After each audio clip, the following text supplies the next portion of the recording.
Hi, hello, hi, hello, hi, hello, hi, hello, hi, hi, hi. I think I got internet issues working. Internet issues resolved. Hopefully, maybe. Here's hoping. I don't know. I.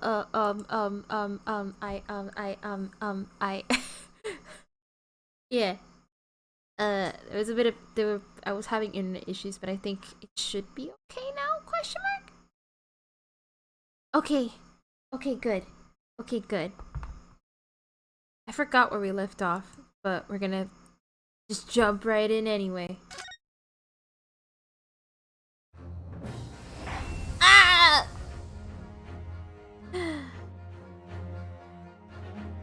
Ace and attorney and okay. So let's just get right into it before something bad happens. Where did we leave? All right, we're talking with this guy. Uh, ugh.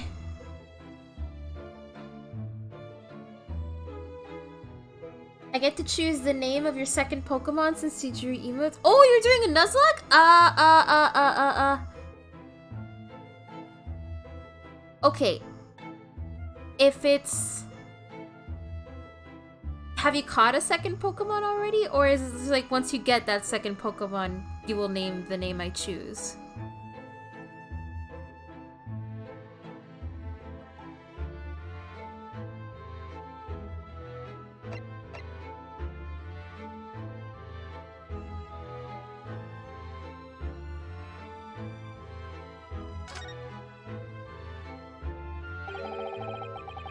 Oh, hold on. Let me take a sippy.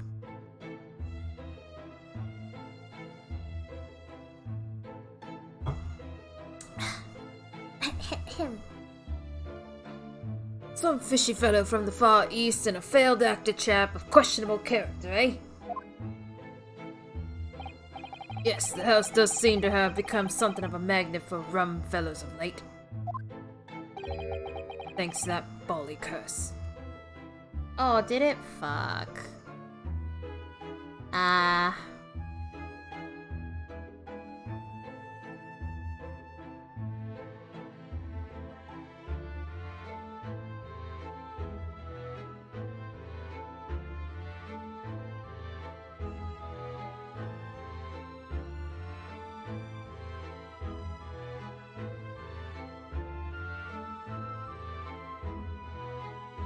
Eh. Oh, ah, oh, oh, eh, oh, ah, oh, oh. Yeah, my internet, I don't know what's going on. We did have a slight outage earlier, and I think that's probably been messing with the internet somewhat. Ugh. Oh, I can see the reds. Oh, I can see the red. That's not good. Ay, vey.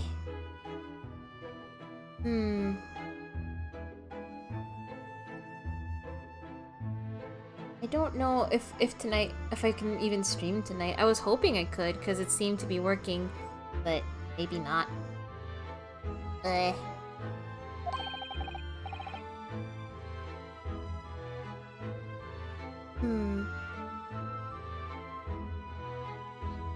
Maybe this will be a break day for streaming, because it seems like my internet is just not being very cooperative tonight. It's very like up and down, left and right, just wanting to do its own thing. Eh. Eh. Convict's curse, you mean?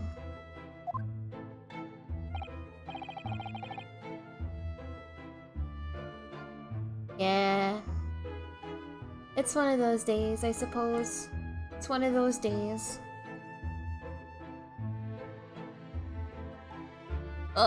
Heard the stories, have you?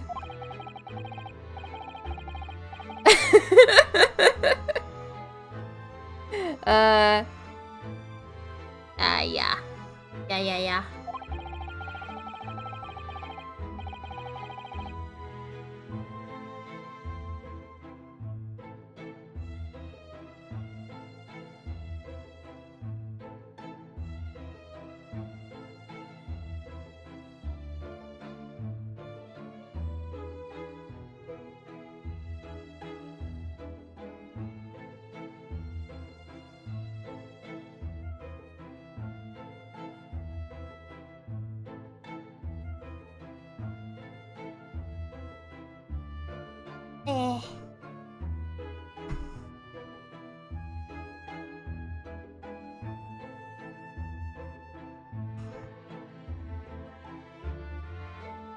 That's fine. Actually, I don't know if anyone can hear me.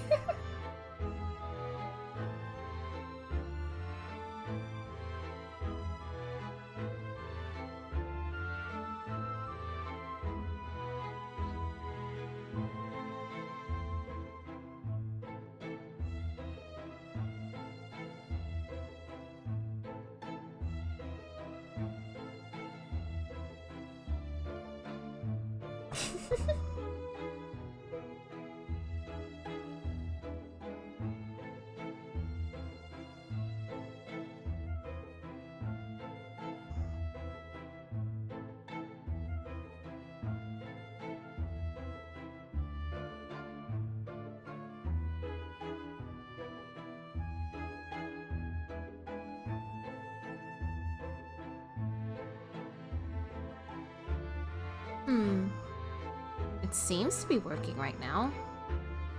Nope, never mind. Nope. It's like as soon as I talk, it just goes into the red.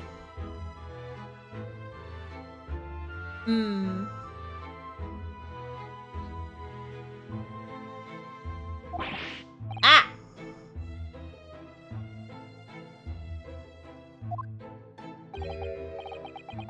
I will destroy internet. It seems to be working now? Maybe? Let's give it like 10 minutes. See what it does. I'll just keep playing. If it keeps flubbing up, then I will stop the stream. Do keep me noted. Well, I can't help but get the collywobbles, can you? When you say the woman who dropped dead outside on the street, do you mean Miss Green? Because Miss Green, who was stabbed by the knife, and Mr. Shamspear, who was poisoned last night, are both very much alive still. Yes, well, so is that blasted convict's curse, it seems. Personally, I should be quite content with such lodgings. A bath, a toilet, a fireplace, a fascinating history. Why? It sounds like the lap of luxury. I'm not so sure about that. Well, there's no bath or toilet included and no fireplace either. But, do look... That's what happens when you don't have a toilet.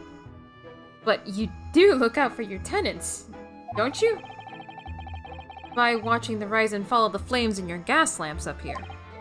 Yes, never hurts to keep an eye on things, in case there are any mishaps or such like. I think you've had your mishap already, sir! That's not helpful, Mr. Sholmes. Heaven forgive me, the words just came to my lips. Ah, Mr. Sholmes. Some fishy fellow from the Far East, and a failed act- Oh, wait, did I read this already?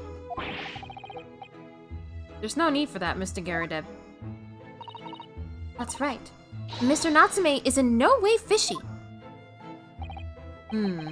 He is undeniably peculiar, however. Is it right that he took the vacancy immediately after the previous tenant passed away? Oh wait, that was Rinosuke. Yes, that's right. I asked... Hi, Emily! Hi! Hello! Just a heads up, I have been having slight internet issues, so if the stream gets a little fucky, it is what it is. But it seems to be doing okay so far. So here's hoping it stays that way. Yes, that's right. I asked the estate agent to find someone and he hopped up the very same day. Never come across a chap so keen for a place with a background, as it were.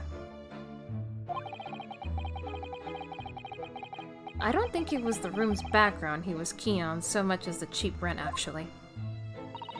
So, how long has Mr. Shamspear been lodging under your roof?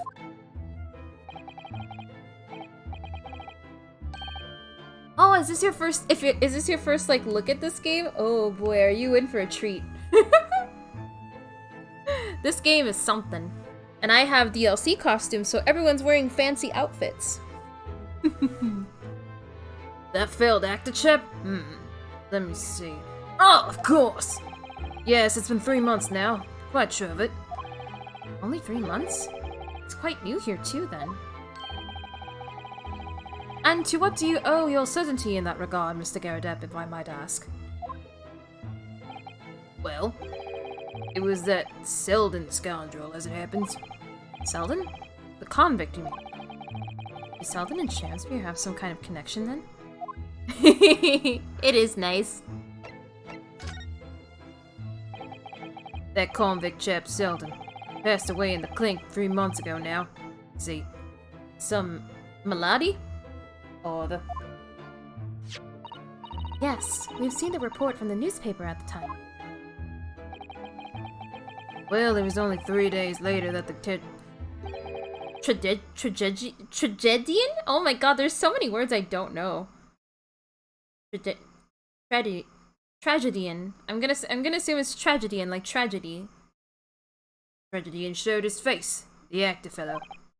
Really? Yes, I remember quite distinctly. 'Tis small, this world we inhabit. Prithee, landlord, hear my request. Is it just you? It's okay for you? Okay. Oh. Yes! His name is William Shamspeare.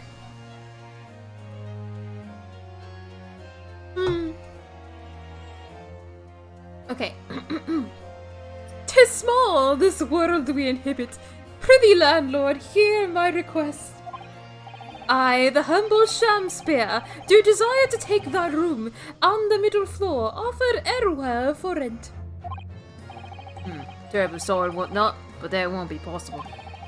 Already have lodger on the middle floor. Ground floor room's vacant though. Nothing can be made out of nothing. Let me repeat mine will unto thee. Those curls must be muffling your ears. The room on the middle floor's taken. It's ground floor or nothing. Very well. We have an accord. Glad to hear it. Welcome to Briar Row. Lord Shamspeare dance to celebrate. This fucking animation.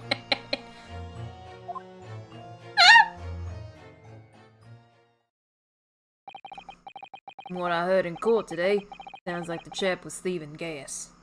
Gaius. And he was 3 months in...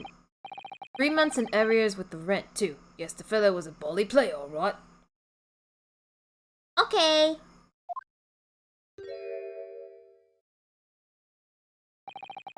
Thank you for your convoy, Mr. Garradeb. We are most grateful. But, by way of appreciation, allow me to say 1 or 2 words. What the f-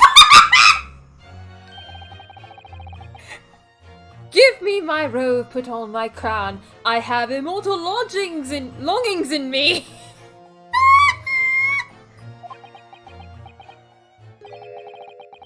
What's happened to you? Shakespeare, my dear fellow! One of his most famous lines! Cat boy. I wish to divulge my own learning of the subject, for I have a turn for literature too, you know. You know, yeah. Perhaps you could turn your attention to more apt lines then. Shams. That's better? Okay. That's good then. Can we examine this? Manchester Strangeways Prison announced the death of convicted murderer and burglar Selden by natural causes in the early hours this morning. He had been suffering with fever since the end of October. Alerted by the shouts of his fellow cellmate, medical staff arrived to find him already dead before his capital punishment could begin. Then we got this picture. And this picture. Got this thing. Yeah, I remember this thing.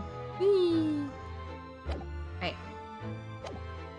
Let's get the heck out of here.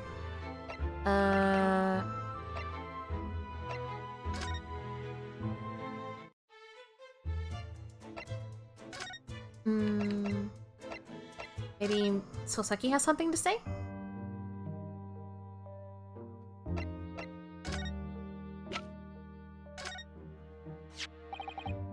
What's this?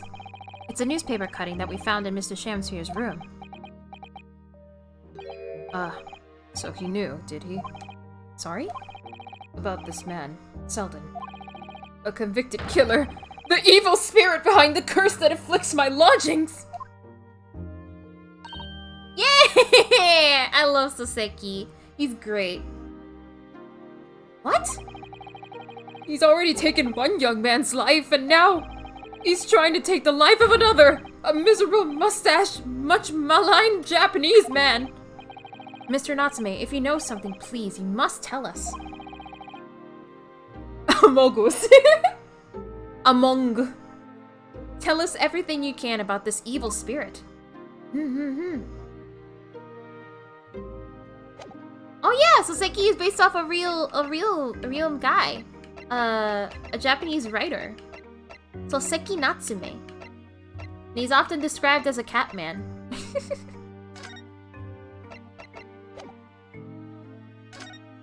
Wait, did we not get any new information?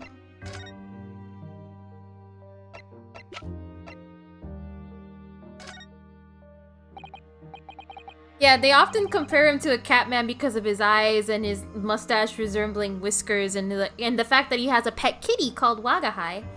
I think it's also because one of his like most popular writings involves cats. So he is a Catman. Yeah!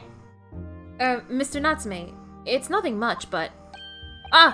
It's been too long since I've been offered a present with that delightfully humble etiquette of our homeland. What? You're too kind. I accept it gladly. Sorry, but I wasn't trying to give it to you, actually.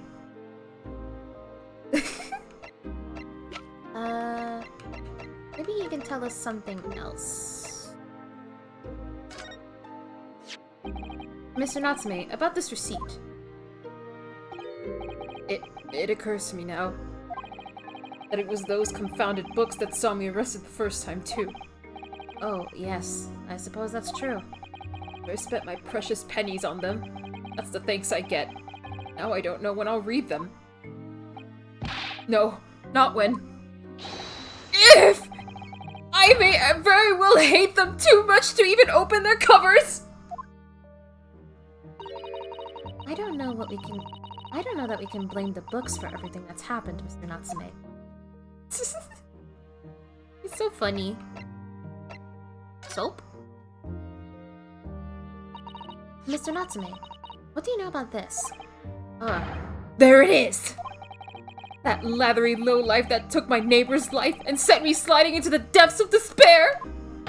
Slippery, sickly, psychotic saboteur! You've really gone off soap, haven't you? Absolutely! And I've made up my mind. The next time someone gives me soap as a present, it's... friendship finished firmly forever!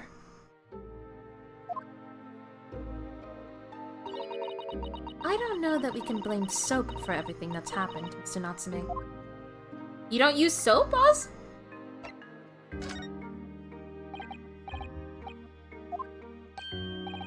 Okay, he doesn't have anything to say about this.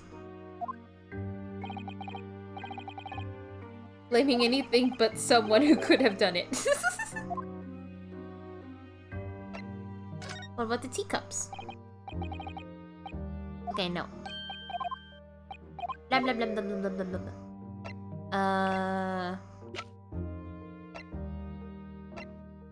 You know any? I think I already showed him this. Yeah, okay. I thought maybe he had something to say about the young man. Okay, I think we're done here. Have anything new to say? Nope.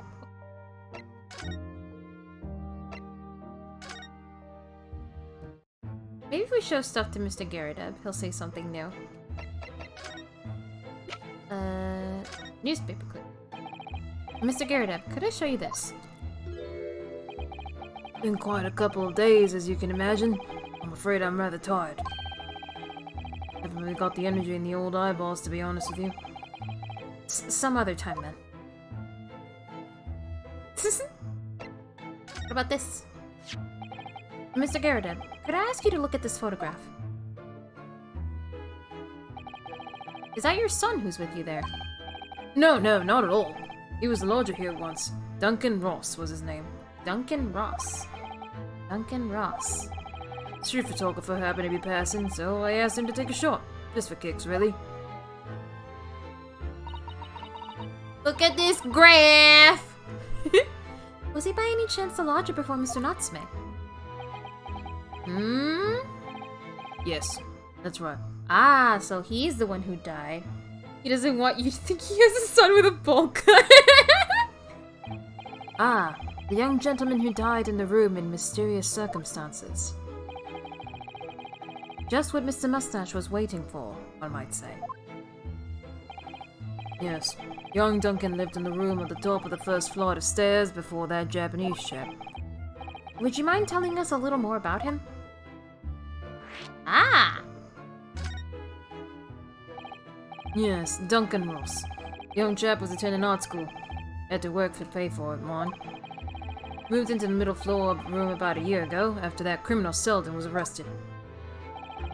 Young students are always on the hunt for rooms with a history behind them. A history of cheap rent, maybe, yes. Yes, well, anyway. It was one morning about a month ago now. And quite worked out the old trick of watching the gas lamps to see what my lodgers were up to at the same time. Though sadly, rather tardy to discover what had happened. The smell of gas that alerted me was. Ah, yes. Synonymous with the smell of death. Called the police straight away, of course, and the officer kicked the door off its hinges. Once we got inside, the whole bully collapsed. Because of the gas? Yes. Room was full of it. No air at all. Stove must have gone out while the poor chap was sleeping in his bed. So, Mr. Ross suffocated to death. Yeesh. Of course, the police gave me a sound ticking off because the gas pipes are so old and all that. Can't tell you how much it set me back to have the lot replaced all over the house. But even after you had all that work done, Mr. Natsume says the same thing. The stove goes out at night whilst he's asleep in bed. Well, that's the bully curse! The convict's curse! I've done my duty as a landlord now! Someone's feeling defensive.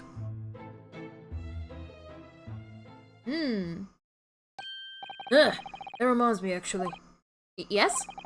About young Duncan. Right before the poor chap perished. He'd been writing a letter. A letter of affection to a young lady. Ooh. A love letter, you mean? Yes. Where did I put it now? Here it is. Left it on my desk. If you'll excuse me. Let me see now. What does it say? To my most beautiful and charming sweetheart. Do you think that we should be reading such a personal piece of correspondence? My dear Mr. Sato, that is precisely why I prefaced my reading with, if you'll excuse me. I will not excuse you, Mr. Sholmes, no! Sadly, he didn't address it, though. So I'm no means of delivering the thing. Rather sad, really. I see. That's going to play on my mind. But really, the identity of Mr. Ross's sweetheart has no bearing on the case. I think we should leave well alone. Yes, I suppose you're right. Indeed, the intended recipient's address is missing, however. There is a name attributed to the man's most beautiful and charming sweetheart. Mr. Sholmes, please! I've already had to chastise you about this once! My undying love to you, my colorful darling. Olive green? Olive green? The woman who was plunged into a coma after a knife plunged into her back outside this house 5 days ago! That's a mouthful. The victim of the last case Oseki-san was in court for, who gained consciousness only yesterday. Is it just chance that her name has come up now? Could it possibly be mere coincidence? Mr. Naruhodo, whatever can this mean? What if her name was Olive Garden? Miss Olive Garden. Reading personal correspondence can have its merits, you see, Mrs. Soto.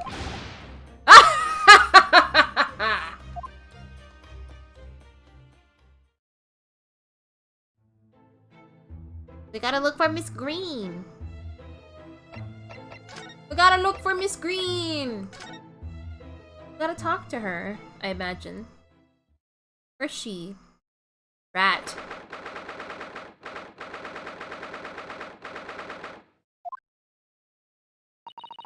Mr. Naruhodo, I've just finished speaking with the doctor. It seems Miss Green is well enough to be discharged at last. This is good news, but hopefully just before she leaves. Ah! What is it? Oh! Whoa, what's she doing? I think it was Miss Green in the library with a knife, but Miss Green! Oh! She's so cute. What was that? She clearly just hit something behind her back. One moment! I'll be with you in a jiffy. She is so cute. Yeah, I love her design. She's adorable. Oh, hello everyone. What are you all doing here? The doctor has said I can be discharged, so I'm just getting my things together. Miss Green, what were you just doing? Nothing, really. I was just about to take some medicine the doctor prescribed for me. That's all. Well, we were hoping to have another quick chat with you if that's alright.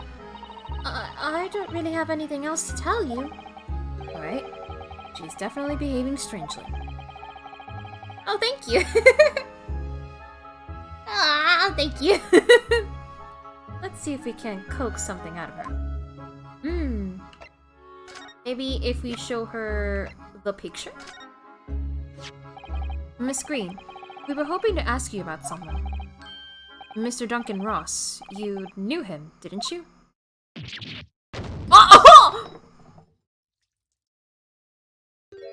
Hello? Oh no! I'm so sorry! The bottle of medicine fell down when she did.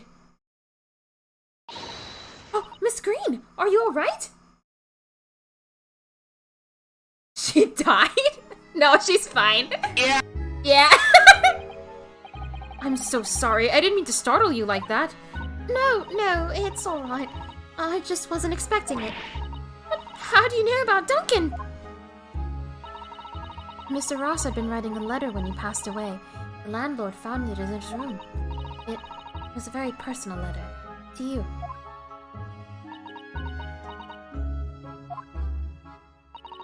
It was at the art school. That's where I met Duncan. A year ago now. He was working to fund his studies. He dreamt of becoming a professional artist one day. And the two of you became romantically involved? Yes, that's right. We were very much in love. We were engaged to be married, actually. Aww.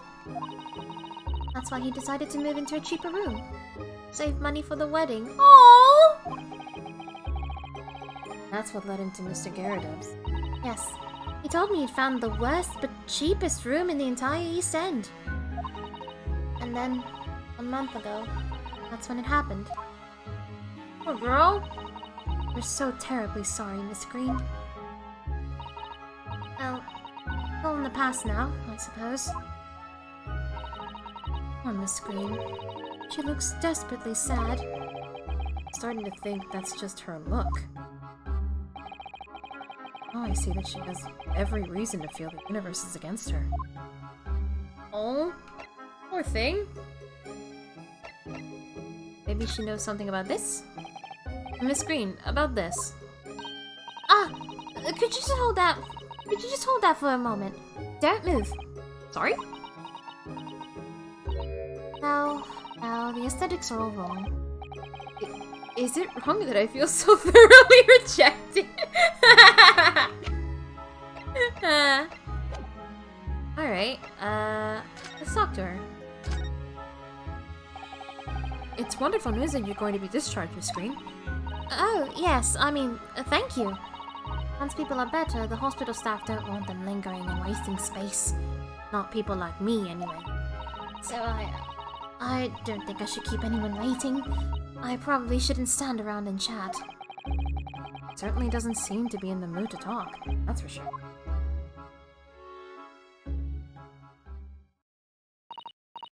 Sorry about that, Miss Green. What do you think about this? Holds up Among Us plushie.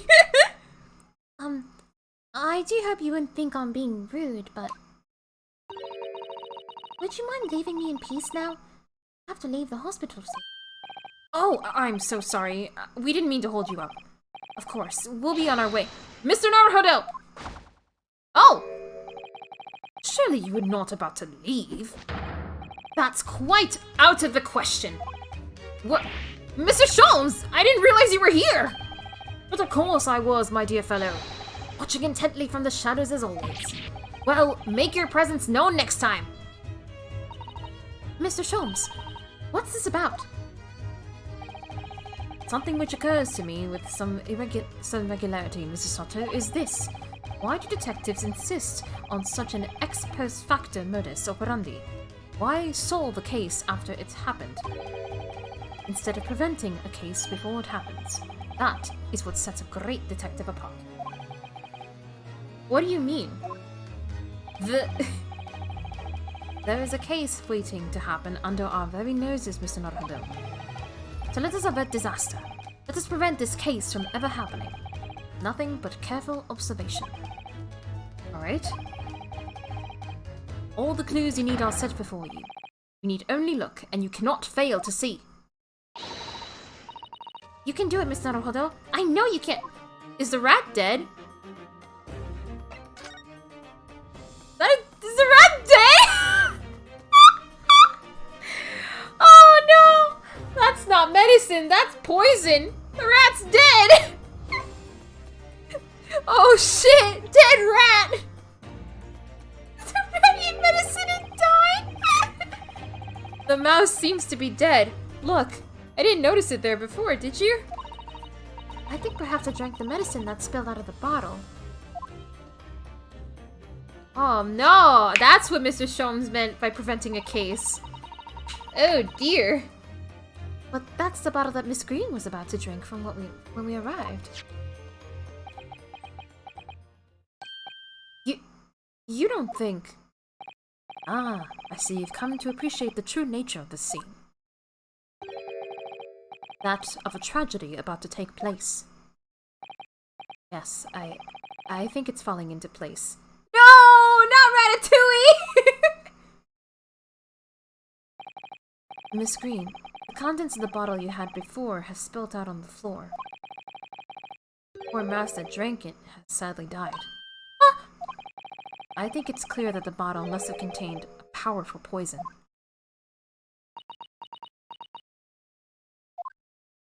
How'd you get that, though? Don't worry. I will attend to the mouse presently. Rip mouse. Rip Ratatouille. Miss Green, were you intending to go the same way as that rodent? To take your own life? Ah! Once we'd left, you would have put it to your lips again, wouldn't you? And taken the poison? No! Miss Green, please! Please talk to us!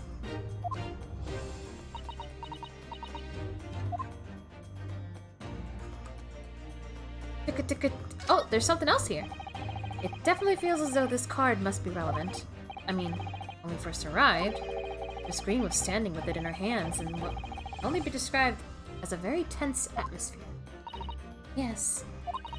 It may very well be related to whatever incident Mr. Sholmes believes was about to happen here. Perhaps we should ask Miss Green about it.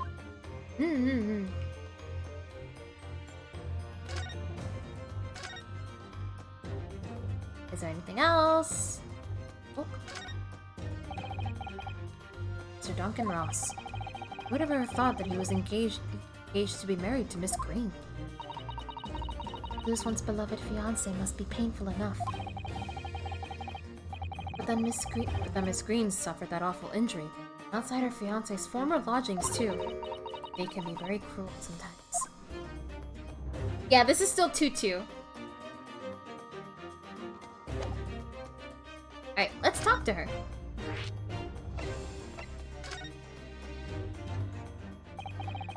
10 seconds later, and we would have arrived at a very different scene here. In all probability, we would have not enjoyed this most delightful conversation. Of course, perhaps it hasn't been quite so delightful from your perspective, Scream. How many cases are in this game? I think it's like 4 or 5? 4 or 5 is usually the number of cases in Ace Attorney games. Oz should know. Oz, how many cases are in this game, if you don't mind answering? 5 formal episodes? Oh. Actually, in a way, now that everything's out in the open, I feel like a weight has been lifted. Tell me, how did you acquire that medicine? Well, with this being a hospital and all, when the doctor came to examine me in the mornings, he always leaves the medicine cabinet open for a while, so I snuck this out when he wasn't looking. That's incredibly irresponsible. It conspicuously lacks a label. Wonder what it contains. I'm afraid I don't really know. But I thought, if I drank it, it might just stop the pain somehow. Please, Miss Green, don't talk of such things. Well, it seems clear now that it contains poison. Yes, that poor little mouse is proof of that. Oh no. It's all my fault. What have I done?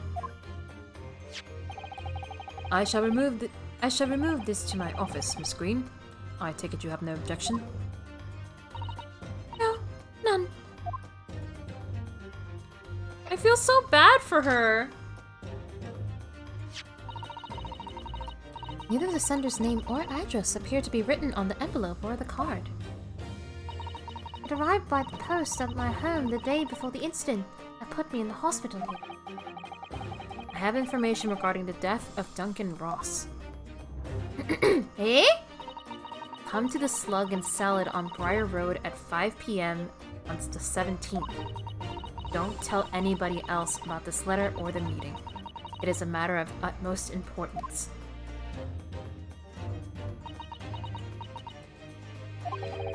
Wait a minute. 17th of this month? That's the day that you were stabbed on Briar Road. And 5 p.m. is precisely the time when the incident occurred.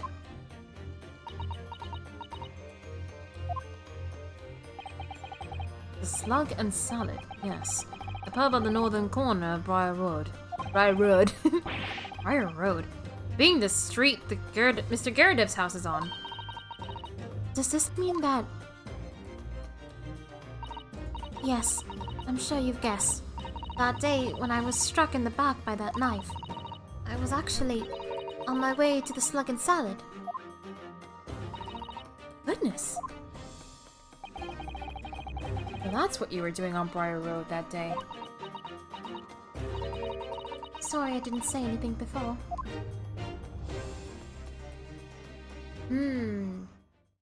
Question is, who sent that letter? I think I really will have to ask you to excuse me now. I've told you everything. Yes, I'm very sorry to have had to drag up such painful memories for you. No, it's fine. Scream. Please, promise us you won't try to do anything like that again. Yes, don't worry. Your detective friend has the bottle now anyway. And besides, I've been stabbed in the back and had a close shave with a bottle of poison. I'm still here. I think I'm destined to see things through to the end. It might sound a little conceited, but, well, that's how all this has made me feel. Oh? Leaving Miss Green and St. Bartholomew's behind, we made our way back to Baker Street with Mr. Sholmes.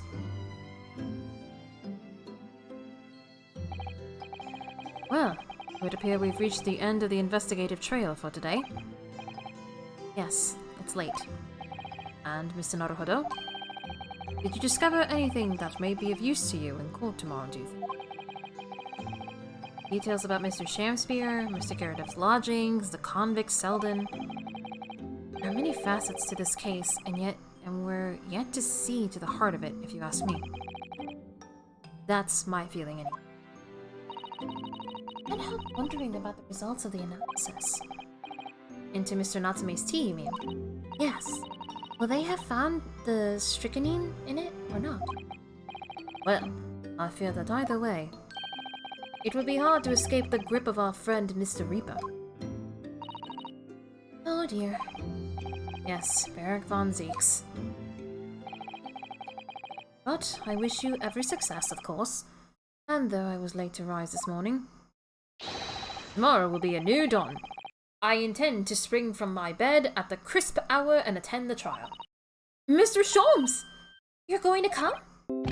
Indeed. Whatever happens, I shall be there, assuming my eyelids cooperate in the morning. Uh-huh. Not gonna make I don't trust that smile. Well, I think we've done all we can. All that's left is to remain focused and keep fighting for Mr. Natsume's cause until the very end. What should I name the Zigzagoon?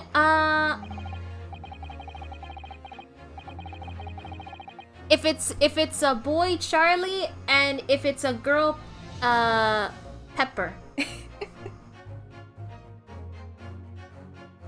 What are your names for Ashley?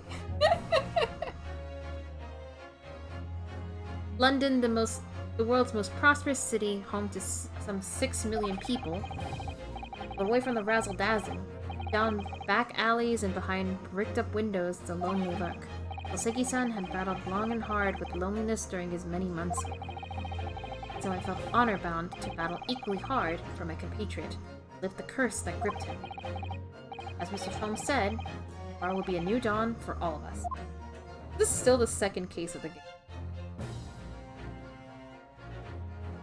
To be continued? Yeah! But it's still early, so we're gonna keep going.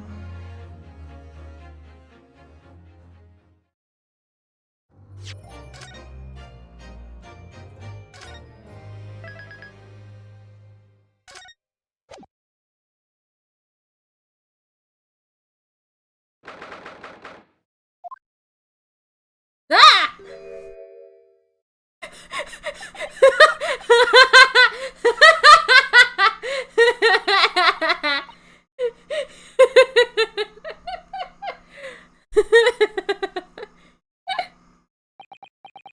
You good?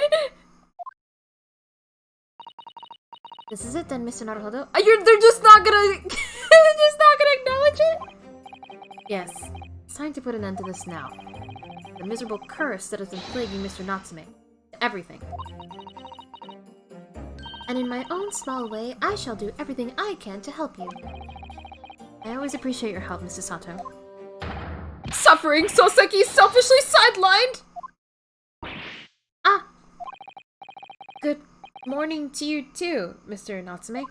Good morning! Good morning, locum student Mr. Naruhodo Esquire! Listen to you two chatting away happily as if the main player of today's trial isn't here! Why would you do that? Why? Oh dear, we didn't mean to cause offense, Mr. Natsume. I thought perhaps that because you had your eyes shut so tightly, you were meditating, finding inner calm. It seemed wrong to disturb you. I was waiting! What's the matter, Mr. Natsume? You seem different somehow today. Why, naturally, that's because I've attained spiritual enlightenment. The path of literature, you see, is a journey to discover one's own death. Or such like. That's the sort of morning conversation I was hoping for. That's why I had my eyes shut. Don't worry, Soseki, during this emergency meeting, we'll prove you're not the sus imposter and get you home to do your tasks.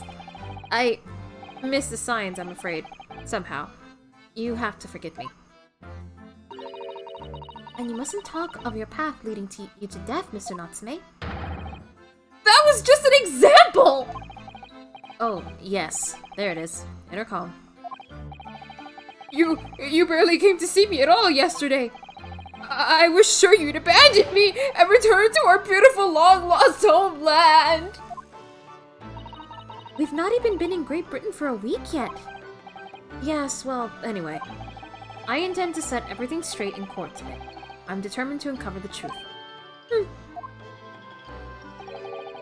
I've actually reached an important decision myself. Oh? What sort of decision? I shall fill you in after the trial. Alright. It would seem Mr. Shallens isn't coming today after all. It's a very clever message, I think. My dear fellows, you must win this battle on your own merits. It's a very clear message, I think, that he's overslept again. The Great Detective? My arch nemesis. Long may he stay away, if you ask me. Defendant, and your legal representative. The trial is about to begin. Make your way into the courtroom immediately. Sorry. Today, once again, we face the Reaper. I'm going to throw my Coke can at him. And when the Reaper stands for the prosecution, the defendant's fate is sealed. But I don't believe in that legend any more than I believe in Soseki-san's curse. Oh, thank you! Maybe it's because I've been playing this game so much. The truth is hidden here somewhere. I won't let it escape me. I have to keep believing in my client and keep fighting to the very end. That's all.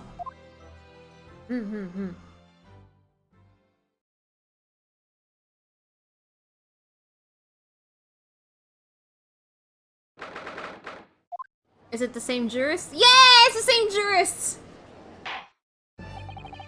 In the name of Her Majesty the Queen, I hereby declare this court to be in session. I call upon the counsels for the prosecution and defense to declare their willingness to proceed. Fuck you. The prosecution is ready. Yes, the defense is ready. Very good. And now I call upon the 6 ladies and gentlemen of the jury, chosen by lot to represent the will of the people in this trial. Are you ready to proceed? Absolutely. Justice will be done. You mark my words. I feel obliged to say, I feel especially ruthless on days when my hat is sitting just right. Well, I wonder if you could adjust my hat for me. And please, be as ruthless as you like. I love you. Thieves deserve to die, if you ask me. Especially gas thieves. I've no sympathy for the man at all. Look, I said it yesterday and I'll say it again now. I don't have time for this. I've got my own problems. May the Lord show us all the light here and lead us flock to a righteous verdict again today. Yeah, you can. Now, Lord Van Zix, what can you tell us? Fuck you. Yeah, I think the only games that actually had a jury are these ones and the Professor Layton crossover. Those are the only ones that actually had a jury. Well, it wasn't really a jury so much as multiple witnesses for the Professor Layton crossover, but they basically took the system of that and made it into the jury system. It's the same thing. There are also multiple witnesses in this one, too. The prosecution's report, please, for the court. In relation to the theory expounded by the defense yesterday, regarding the defendant's tea. Let's have the results. Oh, there he goes. Eee. There he goes with the fucking wine. With the fucking wine. You know, if he's gonna take a sippy, I'll take a sippy too.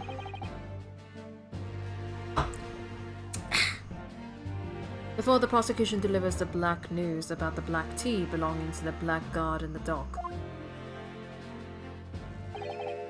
Pray, allow me a moment to savor a liquid of a more sanguine. Yeah! In fact, I'll defer to the good detective for the report. Here's to you, Inspector. Yes, sir. Thank you, sir. As indicated by the defense, we found a bar of soap just outside the victim's window in the snow. And there was indeed a frozen reddish liquid in a little depression on top of it. Regsy! Yes, that's the tea! That's what Mr. Natsume brought with him that night. Well, the brains at the yard analyzed it, and yes, right, it was teeth. And there wasn't a trace of strychnine on any other toxic substance in it. No poison at all. In other words, the tea the defendant brought with him in the victim's room is innocent. It's in the clear. What a revelation! Woo! Yeah! As I suspected. This makes it quite clear. The defendant, Mr. Soseki Natsume, is blameless here. Is he gonna... Nope, not yet. My learned friend is jumping to conclusions again. A typical Nipponese reaction. What? Yes, it's true no poison was found and a few drops of liquid covered from soap on the window ledge. But... What logic is that? Would you take a drop from would you take a drop from the Thames and conclude that the water in the ocean isn't salty? My word! The water in the ocean is extremely salty, Counsel! There he goes! Exactly! Unfit for drinking, just as the victim's tea was on the night in question, as the court has already heard. Bitter was the precise word from the lips of Mr. William Shamspeare, whom the prosecution now calls back to the stand. Yeah, he does that a lot. He throws wine glasses, he crushes them in his hands. Sometimes he just throws the whole goddamn bottle. He wastes so much wine. So much of it. And it makes me angry. Very well. I will uphold the prosecution's request. Mr. Shamspeare. Yes. Sounds like we're going to have another confrontation with our theatrical friend. He needs to control himself. Yeah, I got it working now. Hi, Noka. Thank you for saying hi. Yeah. Don't get spoiled. This case is pretty good so far. You should play it when you can. Sometimes he put his leggy on the table. That's true. He does put his leggy on the table. He hasn't done it in this case yet, though. He hasn't done it yet, but he does.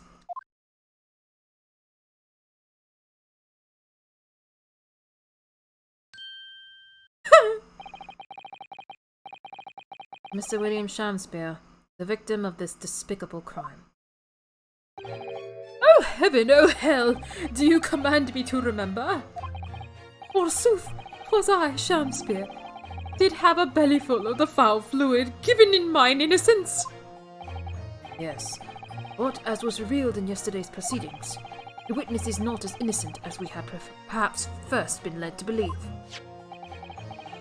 By using the bars of soap such as this, he has been stealing gas from the supply company, yes.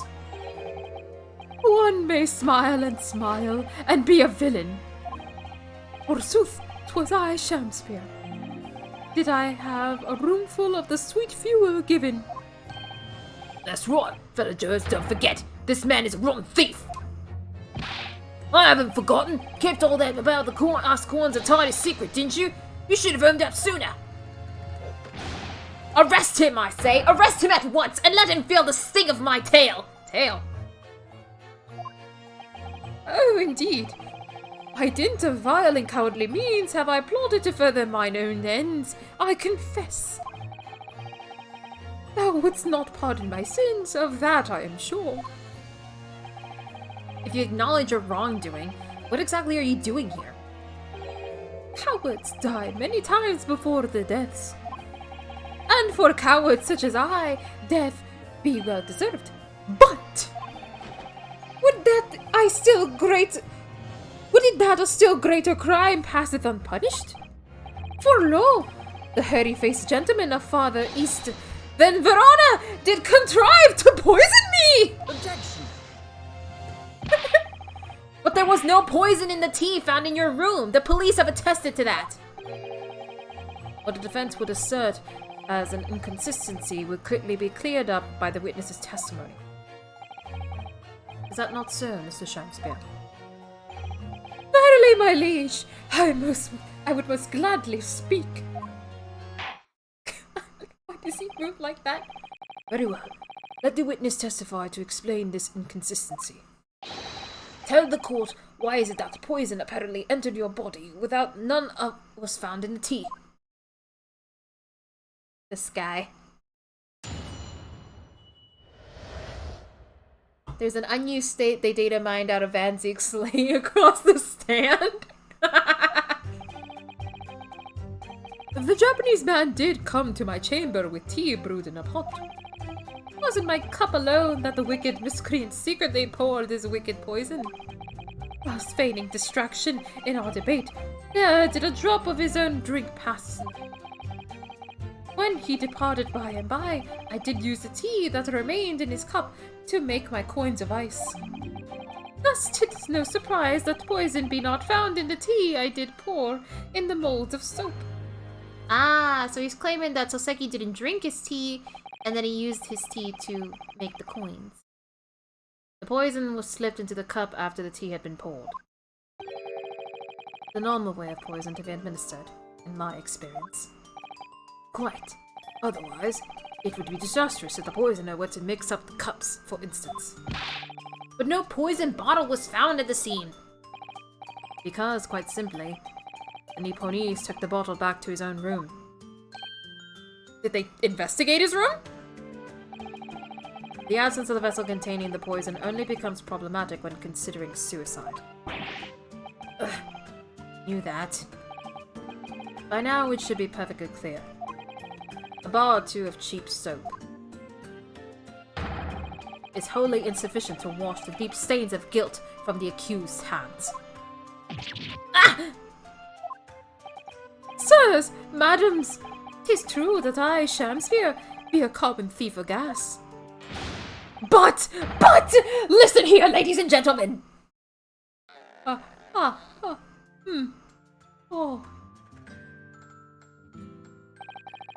Wherefore would I lie? Verily, I have no cause. I have naught to lose. Well, I do declare. Thank you for your testimony, witness. Counsel, proceed with the cross-examination. Yes, my lord!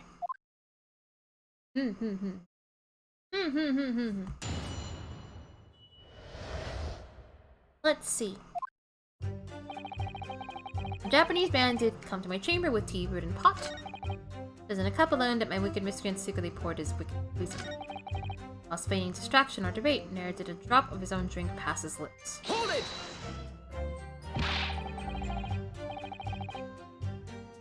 But the teacup Mr. Natsumi drank was found completely empty at the scene. And let's not forget the defendant's maxim, drink tea while it's hot. I did gulp from the poisoned cup that night, and in mine agony did I writhe uncontrolled. In fits of pain, I did knock the fellow's cup, and its contents spilt as blood from a gaping wound, methinks. Though certainly, 'twas after I had made the coins of ice from his tea. An upset cup was found on the table that the victim was slumped over. There is no contradiction here. It's true. There was no tea left in either cup that we found on the scene. Still, about this statement is troubling me. Yes, of course! I know what it is! It's Mr. Natsume's wise drink tea while it's hot maxim, isn't it? No, I'm not sure that's it. Thank you, witness.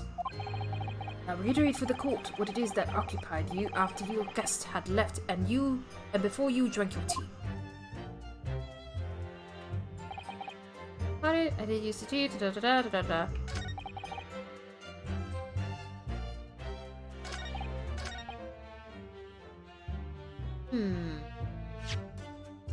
Something about that is fishy.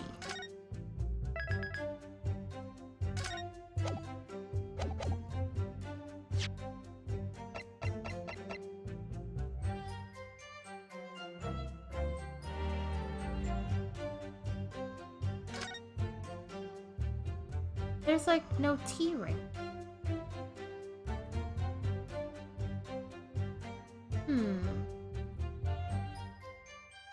Most weird, most weird.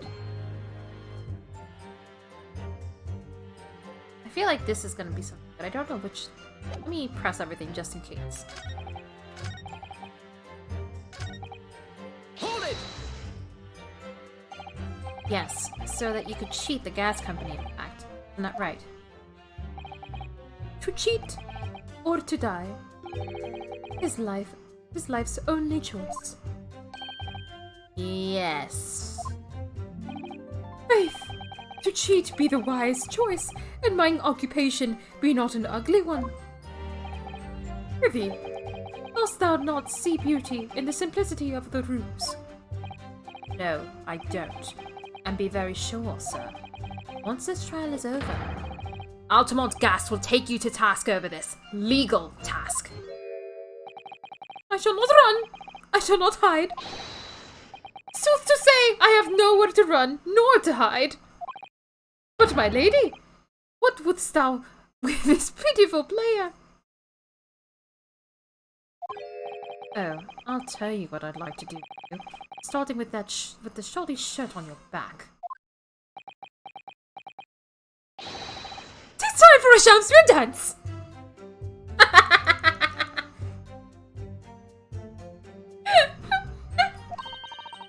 What a harsh world we live in. The thieving of the gas was addressed in yesterday's proceedings. The prosecution calls on the defense not to muddy the waters with irrelevancy. Consider that a warning, counsel. Yes, my lord. Why am I the one in trouble here? Mr. Shamspeare, after the accused returned to his own room, his own lodgings, he used his tea to make your acquaintance. Okay, thank you for stopping by, Emily. You have a good night. See ya. Bye-bye. That's correct. To cheat or to die? I did make my choice many moons ago. Thus 'tis no surprise that the poison be not found in the tea. Not pour into loads of soap. Well, I did pour it.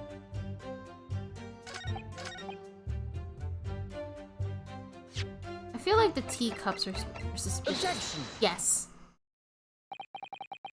You claim that Mr. Natsume didn't drink a drop of tea on the night in question? But that's impossible. How? Chop logic! What is this? Ye darky-clad fiend. The two teacups from the scene, one used by the victim, the other by the defendant, have a clear difference between them. One that represents incontrovertible proof. Incontrovertible? What difference? Look at the inside of the cups, just here. There's a clearly visible ring. Yes, a tea ring. Commonplace enough. Indeed, such stains occur all too readily when one leaves tea in the cup for a while. And yet, Mr. Matsume's teacup has no such ring. Good lord, you're right. It's completely clean. And prithee, sir, what makes thou of it? Exactly what Mr. Natsume told the court yesterday. The Japanese saying he quoted. Drink tea while it's hot!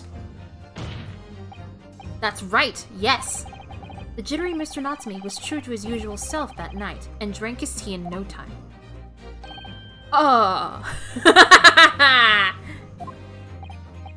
If, as you claim in your testimony, he didn't touch a drop of his tea, a ring would have developed in the inside of his cup, as well, after the several hours the tea was left standing. In short, Mr. Shamspeare, you clearly lied to the court! Get thee to nunnery! Objection!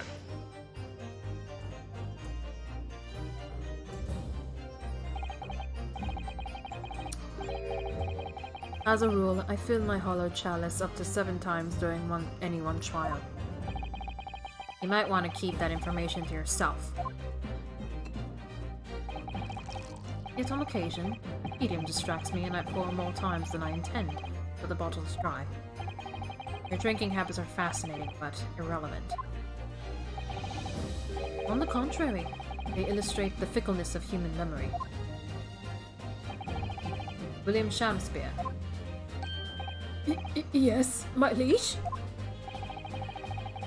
Though you previously stated that you made the coins of ice from the leftover tea in the accused's cup, could it be that you were perhaps mistaken? Eh? Could it be that, yes, perhaps there was some tea remaining, a small teapot left at the... There he goes. A fact that had vanished from your memory until now. No, you're lying. You're just fucking giving him excuses to work with. You asshole. I hate you. Faith, my liege, thou art a magician! For verily, 'tis as though thou hadst seen with thine own eyes that night. What? Forsooth, I was mistook. I did plan to use the tea from the Japanese fellow's cup, but lo, when I looked, 'twas empty. And thus did I use the dregs that festered in the teapot, as my liege did suggest. Objection! I guess, but it's still... Nah. And you just suddenly remembered now that you made a mistake before? Are we supposed to believe that? Objection! People's memories are imperfect, my learned friend, which is why we rely on evidence instead. But in any case, it makes no difference. What the fuck? They present the evidence, you asshole! It's like, oh, human memory isn't perfect. We need evidence. But we're gonna ignore that and just rely on this guy's memory because it benefits me. Fuck you! The victim's most recent testimony tells us two things of note. Firstly, that the poison was put into the victim's teacup only. And secondly, that this spoiled cup was not the source of the insipid ice coins that had bewitched this court. Prosecution makes a fine summary of the facts. Furthermore, that testimony remains valid and in full support of the established facts. In other words, Cape. the inconsistent claim by the defense simply does not exist. No! What does this mean then? I do declare, it means there's no issue with the gas thief's testimony. Apart from the bit about thieving gas, obviously. My lords, ladies and gentlemen of the jury, I do solemnly swear. Silence, racist! After this, after I did dine at Grubb's Grubbery alehouse that night, naught did pass my lips, but the black tea given me by the Japanese whose back be stooped as low as death. And on what did you dine, sir? Why, I did partake of my favourites. A broth, as would be called soup, and a leaf, it would be called salad. As insalubrious a menu as the establishment where it was served. What you gods will give us, some faults to make us men. Willingly would I suffer what punishment 'tis seen fit to serve a wicked thief of gas. But I pray ye wise and noble fellows ne'er forget the simple truth. That be one thing, and this be another! While everyone is yammering, he's gotta go back onto the court and pick up his cape.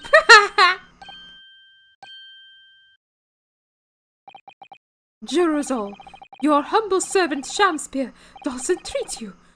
Punish the Japanese fellow for his sins. My lord!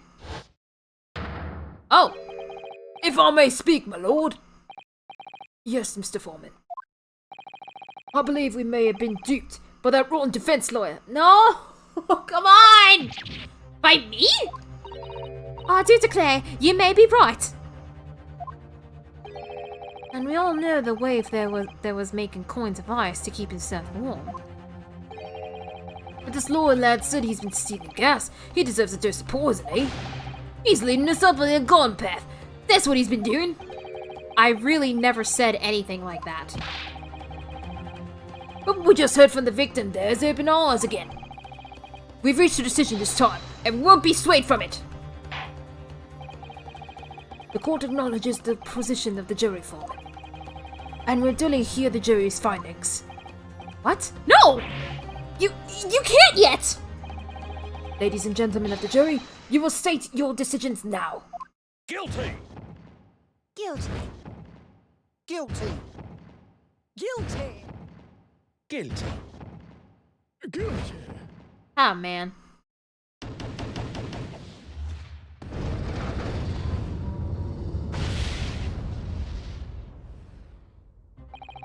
Oh boy. I hereby declare the jury to be in one accord. Oh, happy day! Look at him dance. Look at him go. Look at him swaying his lips. I mean hips. I hate him. Look at that stupid face. Just wanna... Just wanna... Just wanna...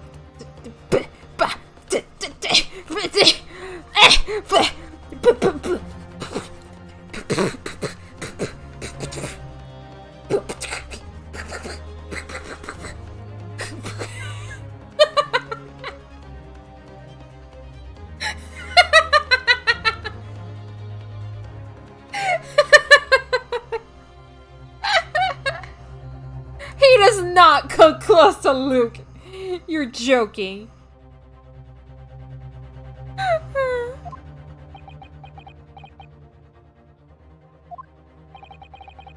How is this happening?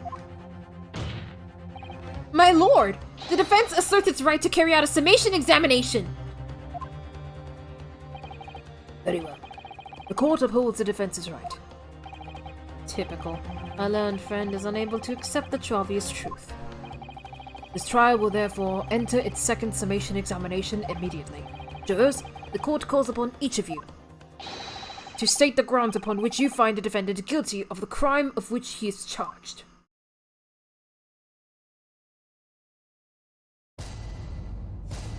Let's see. Let's see what they say. I'm a man of logic, me, and having considered all the evidence, the defendant must logically be guilty. I do agree that gas is far too expensive, and can quite understand why the man would want to avoid paying. The stuff explodes and it can poison you. It's absolutely lethal, gas is. Gas doesn't come for free. It costs a fortune to deliver it around the city and maintain the pipes. Truth be told, the tea my wife serves up for me is a little sketchy at times. If nothing else passed the victim's lips that night, there's no other explanation, is there?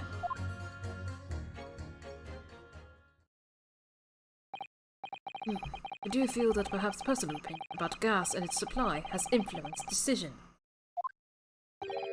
But never mind. No, you really should mind. Truth is, our counter-argument wasn't as unassailable as we'd hoped. And Mr. Shamspeare was poisoned. There can be no doubt of that. Then how are we supposed to turn this around? I think we need to establish the method by which Mr. Shamspeare was actually poisoned. Our only hope is to demonstrate that to the court incontrovertibly. But that's surely almost impossible at this stage.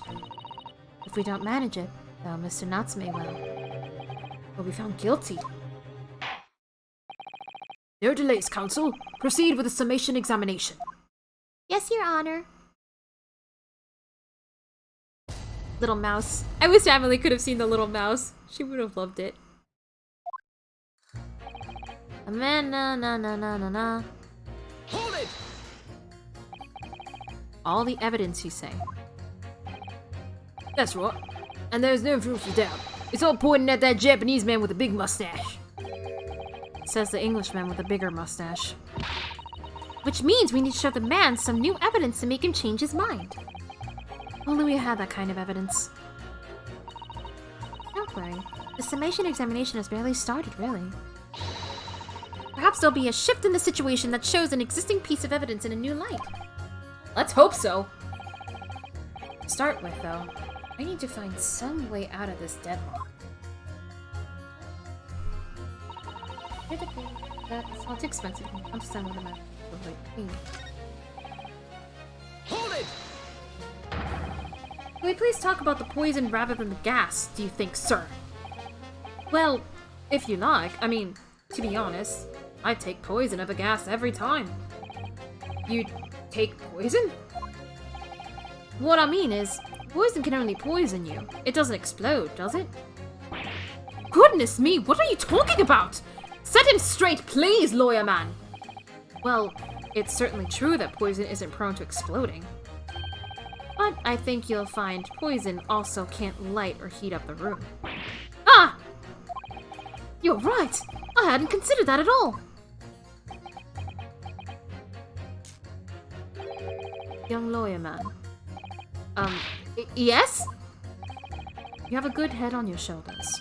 We could use someone like you as our company's legal representative. Oh my god!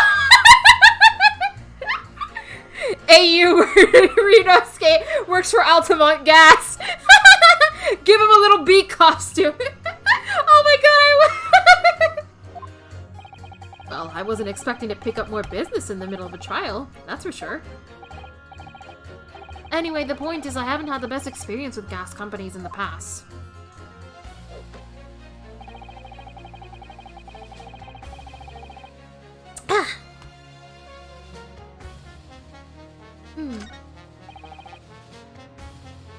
Hold it! You mean it's poisoned? That's right. It's happened a tiny few times now. This is most troubling indeed. It's always days like this one when I don't get any wages. I'll get in at tea time, see? And I'll see her doing it, my wife. She gets that devilish look on her face, and she slips some white powder into me cup. And you drink it anyway? I was brought up proper, I was. Someone gives you a cuppa, you drink it. And what happened to you? What did it taste like? It was god awful, believe you me. Salty as hell. Oh, it was salt.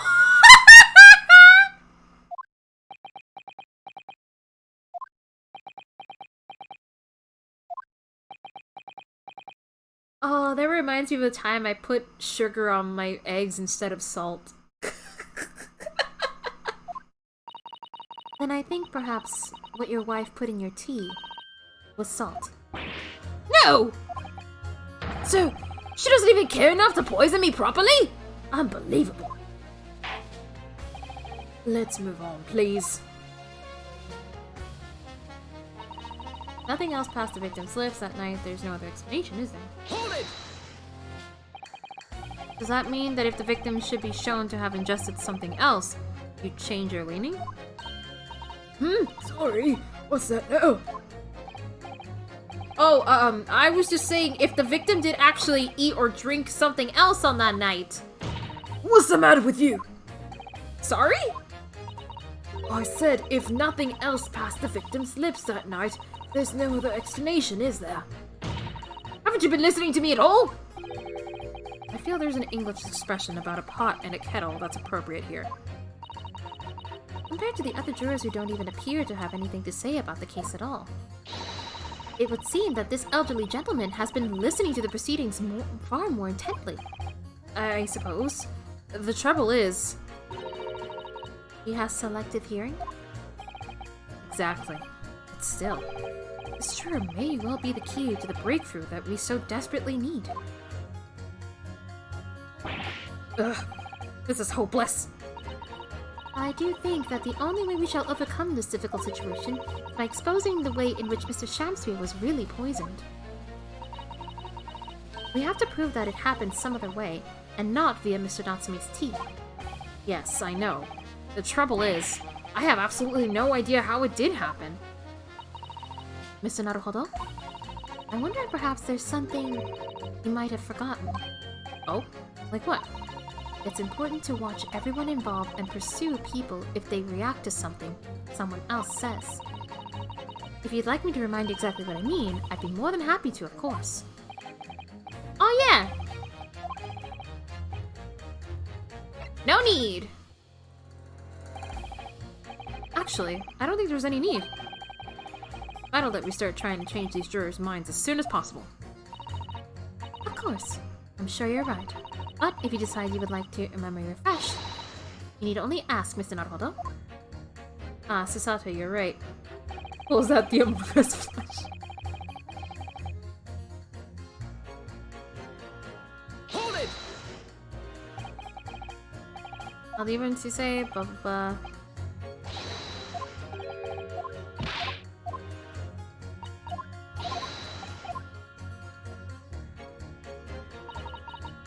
Hold it! This isn't time for the place to be discussing the price of gas, madam. But really, think of the injustice! Air is a gas, and air is free! Why should Altamont gas cost money? It makes my blood boil. I can feel myself becoming more ruthless than ever. This isn't the time or the place to be ruthless either. If I might interject here. Yes, madam? It seems my fellow juror takes issues with the price of our company charges paid for gas. But it's precisely because of thieves like this man that the cost goes up. Oh, what a beastly man! That unkempt mustache, those hunched shoulders, poisoning tea and stealing gases, utterly unforgivable! Lady? No, Mr. Natsume isn't the one who's been stealing gas. I'll thank you not to go adding on more crimes. Mr. Natsume hasn't been poisoning tea either. Well, anyway, I've quite made up my mind. It's as made up as the price of gas. Hold it! Mm-hmm.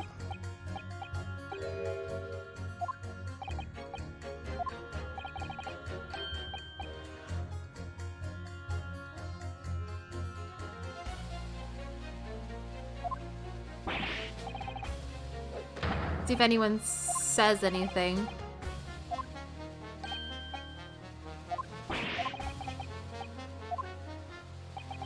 I love this bit. It's so good. I love this lady. I love her.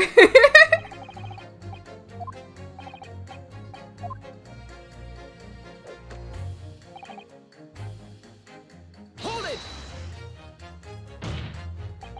Can we please refrain from all this talk of gas? There's an all-out attack underway here, in case you hadn't noticed, against my company's gas. And I'm supposed to sit here and take it, am I? I don't think so. She's really buzzing now. All I've heard about our wonderful fuel is explosions and poisonings. What about electricity, What about getting electrocuted? What about that? A little explosion here when there's nothing in comparison. Any explosion could hardly be described as nothing, madam. Nevertheless, the threat of your gas is deplorable. My point exactly. But the gas thieves aren't even the worst of our enemies. We have far more devious reprobates to contend with on a daily basis, you know. More devious? Ooh, madam. Other gas companies, of course. Other gas companies? Not quite what I was expecting. We generate gas and we deliver it to our customers fair and square. Indeed. Nobody is questioning that, madam. Altamont is an exemplary gas company.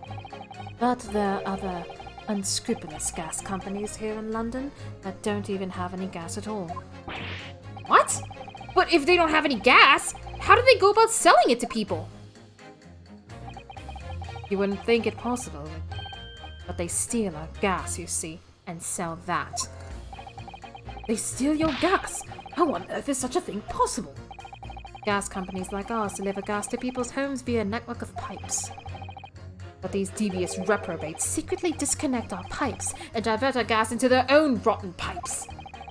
Then they make a contract with the households supplied with those pipes, and take money for the precious gas that's rightfully ours, without us even knowing. They're diverting gas into their own pipes illegally. What a brazen form of theft! When we visit customers' houses to collect the money from their meters, we always have to check whether or not one of these devious companies has... Oh! Look at his face! Oh! It looks like he's pogging.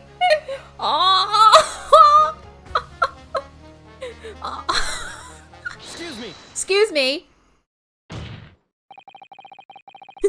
4, Pog. Do you have something to say about that, juror number 3? Oh, golly, you mean me? I'm terribly sorry. I was just thinking to myself. I really did catch him off guard there. Thinking about what the lady next to you was saying, correct? Well, yes. I just got a little riled up about it recently, you see? Go on.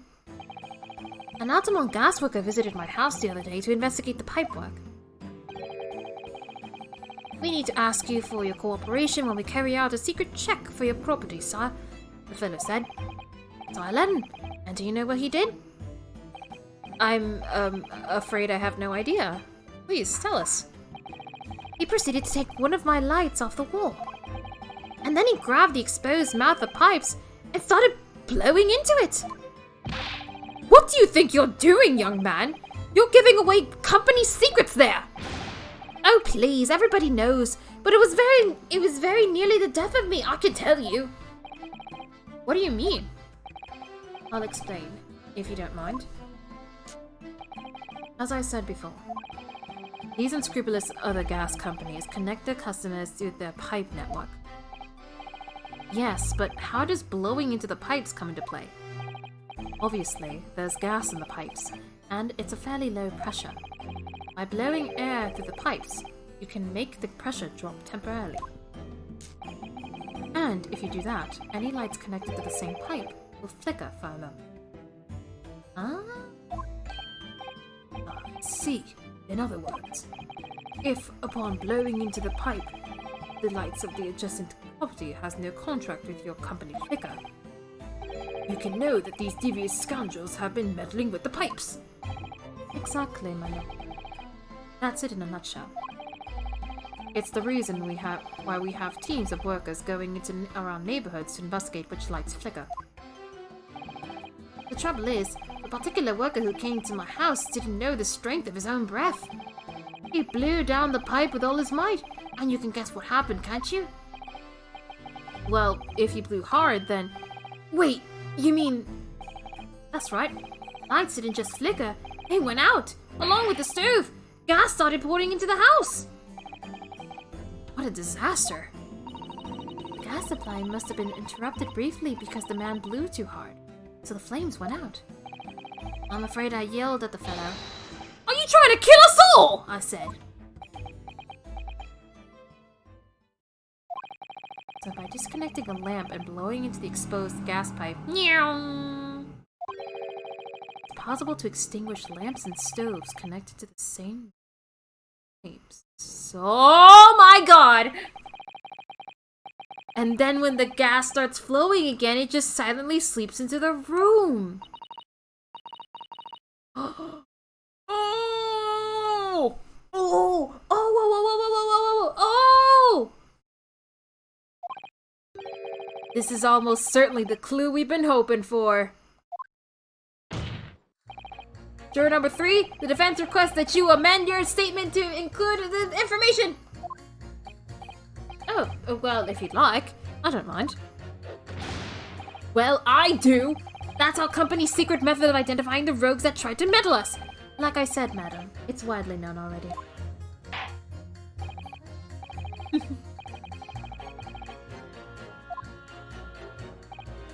Yes, my lord. Although, I'm not really sure what the point of all this is. Blow too hard into the gas pipe, you extinguish everything in the house, and then you're in real trouble. My brain is very small, so I can't word it exactly. But the whole thing with the lights flickering and them checking how there's like, other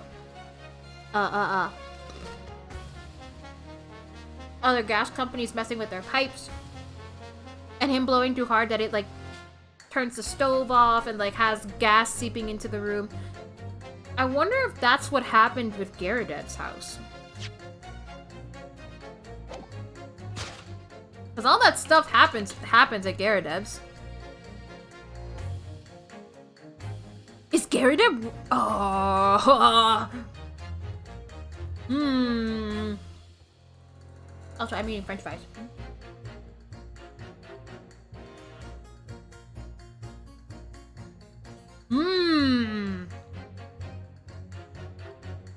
Maybe this? Objection! Yeah! Those two statements clearly contradict each other. Good gracious, to whose statements do you refer, counsel?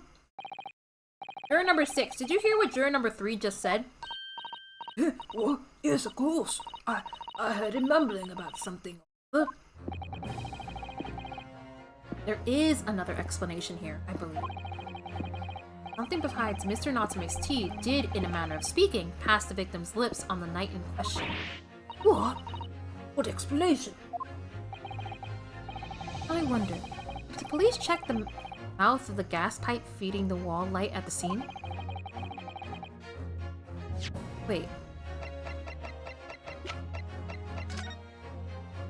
Oh! Is that what all these handprints are for? Oh my god, is Shamspear also not just stealing gas for himself but for other companies? Wait, something, oh, I think, oh!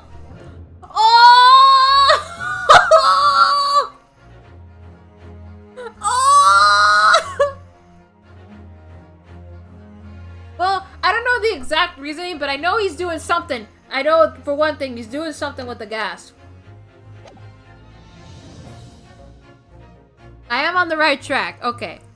He's definitely doing something. He's doing something. At least now I know what those handprints are for. He's definitely blowing into the pipes. For sure.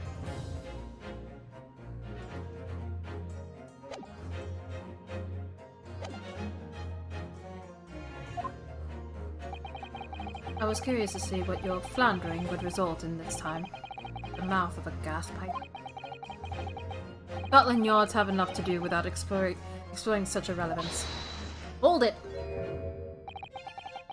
What a piece of work is a man! What are you trying to say, Mr. Shamspear? What speakest thou? Prithee, is it not strange and strange? That is what I say to thee, sir! I thought I'd been quite clear, but let me put it another way. The strychnine could have been on the mouth of the gas pipe that feeds the wall lamp in your room. And that is how the poison came to enter your body. Good lord!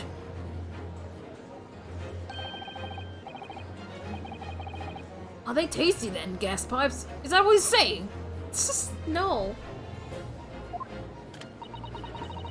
Oh, is the gentleman suggesting that the poor man was so desperately hungry he tried to fill his belly with gas? Perhaps. No actress would perform a kiss scene with him. Oh, shame, madam! Speaking thy fancy. I assure you, I'm not such a buffoon to have to kiss pipes! Objection! Woo! This is no summation examination. This is a farce. The prosecution will not stand for any more of my learned Nipponese friend's conjecture. Fuck you. To begin with, the lamp in the victim's room is high on the wall. In order to have placed his lips on the pipes that feeds it, he would have to be a contortionist. These are empty assertions. Why? He just poured it just to throw it!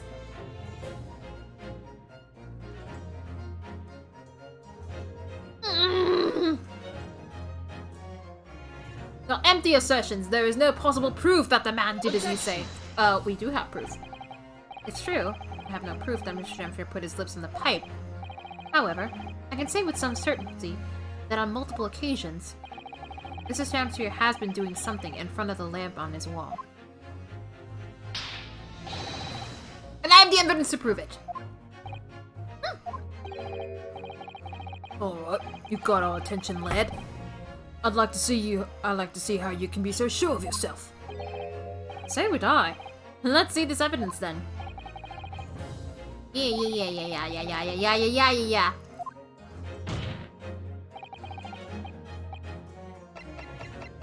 Up. Take that! What the? These are Wait, what are they called? Yes, skin prints that were found on the scene. Skin prints, Council. I've never heard of such a thing. The Justice Ministry is currently assessing whether or not to permit fingerprints as evidence in court, however. My lord, this is an exciting new forensics technique developed by the great detective Mr. Herlock Sholmes. It reveals all the places that Mr. Shamspeare touched in his room. I've never seen anything like it! I mean, that's black magic, isn't it? Well, if anyone could invent something like this, it's that great Jones fellow, that's for sure. I agree. This month's edition of Engineering Thumbs was quite fascinating. We found skin prints in many places that you would expect. Table, on the costumes.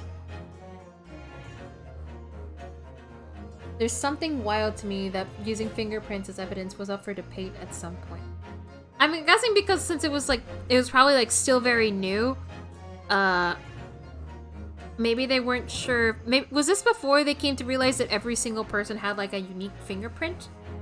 And not that everyone had like the same fingerprints or I don't think I think it's just the case like, oh, this is new, we need to like properly assess it before anything.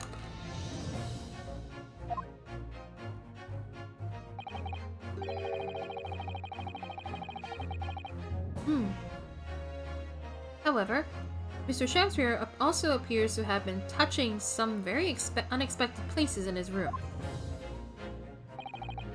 For example, here. Around the hanging picture there. Indeed, multiple handprints appear to be visible. Well, I wonder, could he have been appreciating the artwork, perhaps? At first, my colleagues and I thought the same. Or, imagine standing with your hands where those fingers are, and what would you find yourself directly in front of? Ah!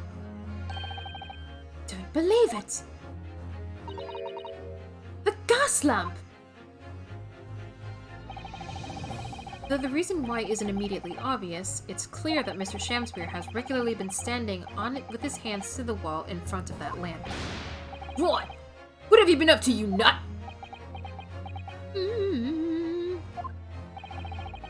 I'd asked the court to recall juror number 4's earlier statement. Me? What did I say?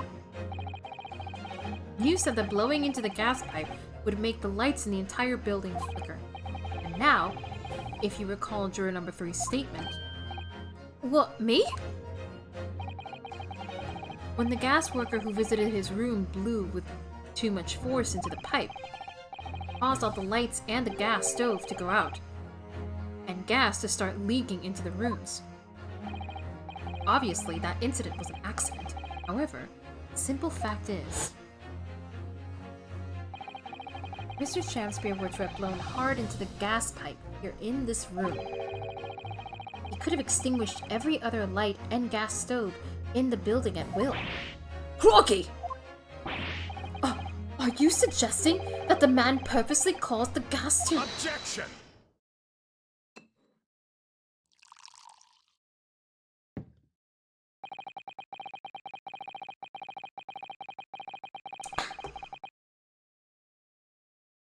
Whilst I acknowledge that the prosecution is required to remain silent during the summation examination,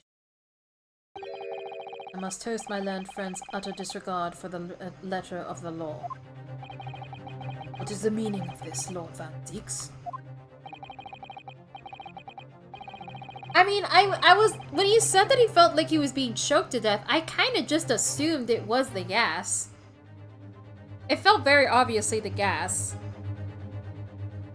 Because, you know, even though Ace Attorney has ghosts, I don't think they have cases where a ghost literally tries to attack somebody.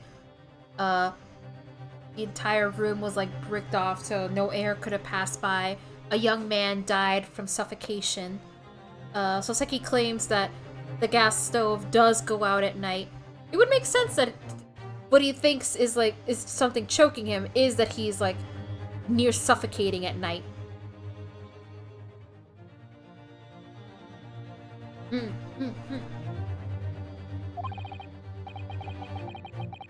I'm so sorry, I'm eating, so I can't read right now.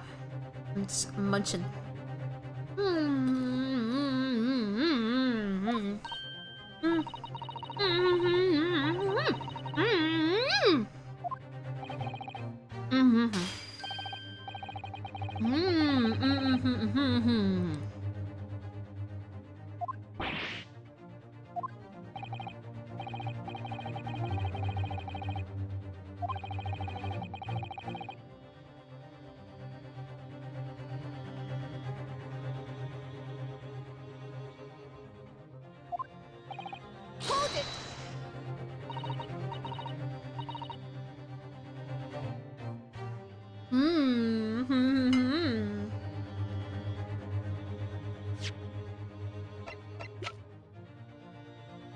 Maybe it has something to do with this. Ooh.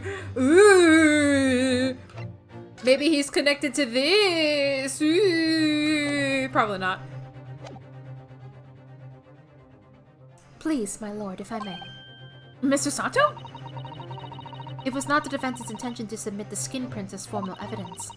We merely wish to present the results of the great detective's investigation of the scene, as a tool by which to explain a possibility to the ladies and gentlemen of the jury. Haha! Eat shit, Van Zeeks! Fuck you! And, if the trial were to come to an end now, we should never learn the truth behind those mysterious handprints that everyone has now seen. I don't believe we can allow that to happen, and I'm sure the jurors would agree.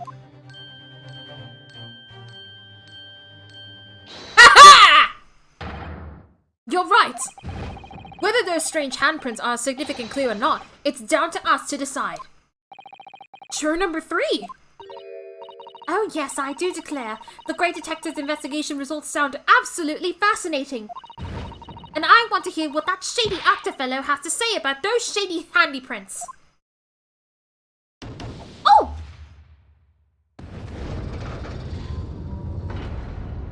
It's still leaning towards guilty, but... What's the matter with you two?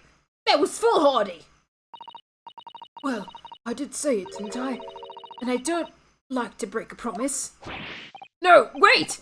You heard his lordship! It's not fair to think...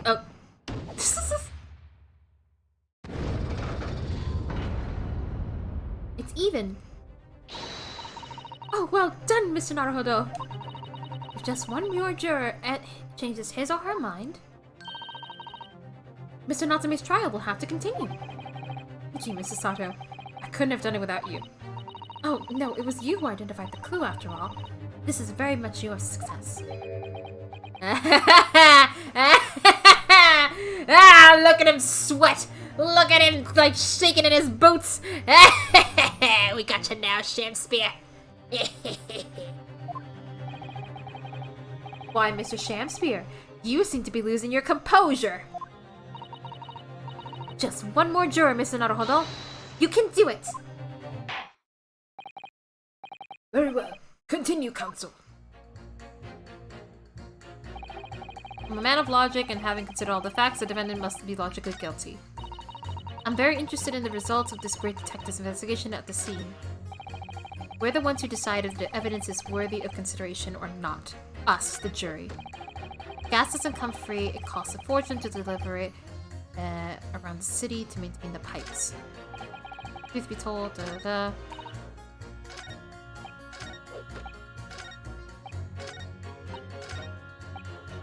Hold it! all the evidence, you say? That's right, and there's no room for doubt. It's all pointing at that Japanese man with the big mustache.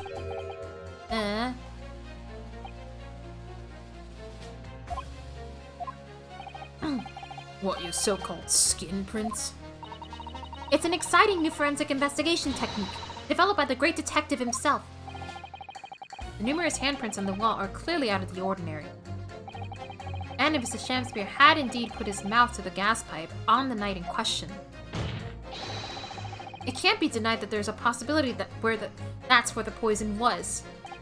Well, yes, I won't deny that it's playing on my mind.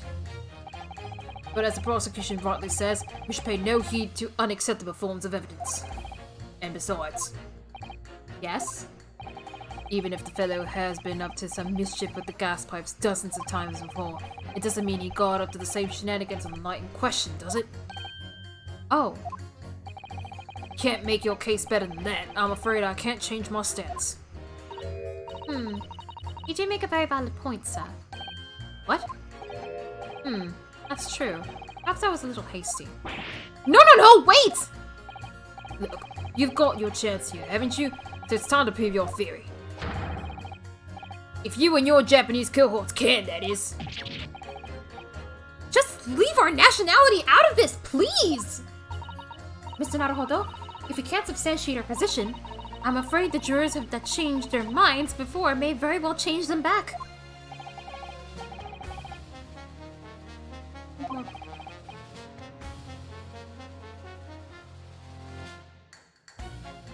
Can I show that Mr. Shamsphere really did blow down the gas pipe on the night in question?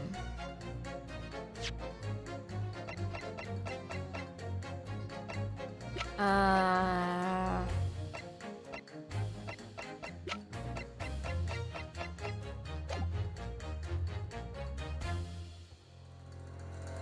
don't really know anything yet. I think I have to, like, press everyone before anything. Well, yet. What the fuck?! I think we need to gather more material to bolster our position, Mr. Naruhodo. Yes, that's what I was trying to imply by saying we can't prove it yet.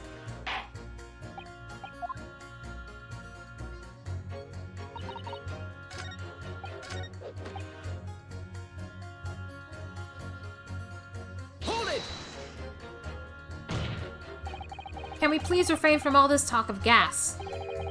There's not an attack underway.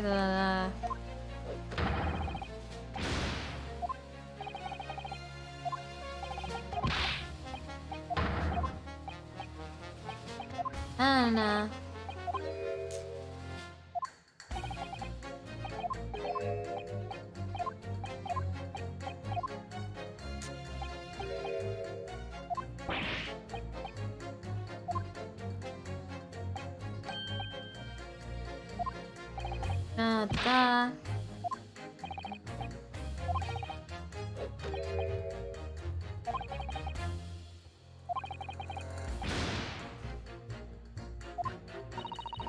we're putting gas into the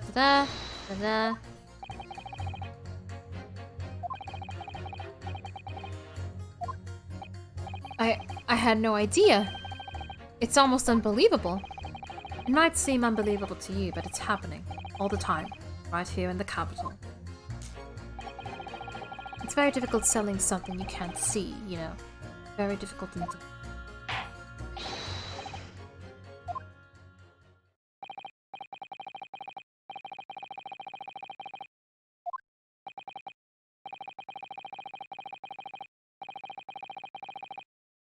Okay.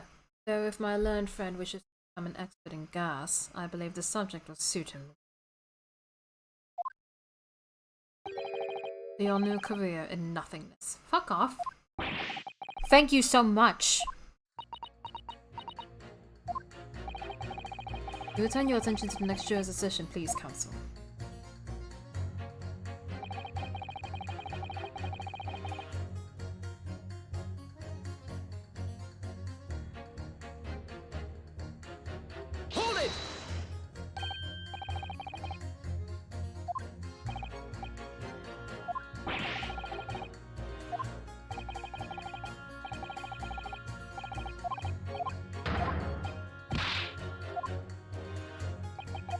Why is he allowed to talk about this? It has nothing to do with anything.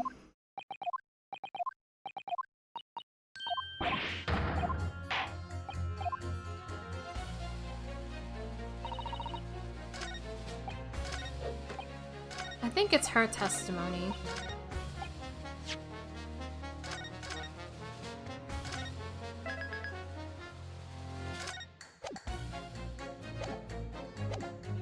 Let's see. Hold it!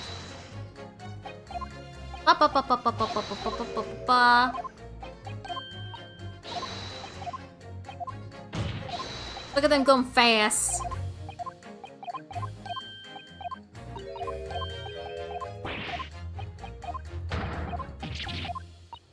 Go, go, go, go, gotta go fast.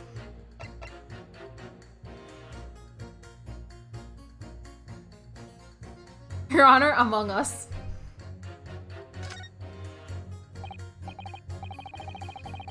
Oh, did I hit the wrong button again? Oh. There is witness testimony to substantiate it. Was it? Testimony? That is incredible! Whose testimony? Everything is linked. The person whose testimony revealed details about the gas in the Garadeb residence that night. Namely, Mr. Garadeb himself, right?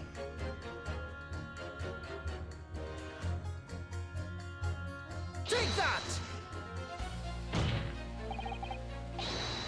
Okay, no, so it wasn't Mr. Garrett. Oops.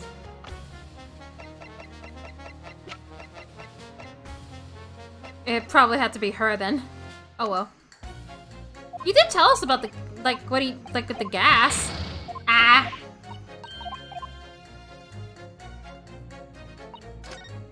Hold it! That was probably Miss Quinby. Thank God for the super fast forward.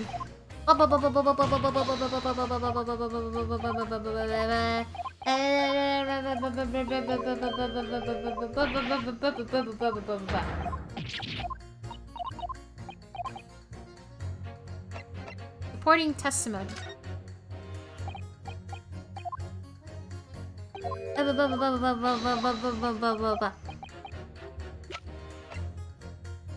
Person whose testimony revealed details about the gas in the game. Quinby Altamont. Take that! Really? No? Huh. But they both talked about the gas. Hmm.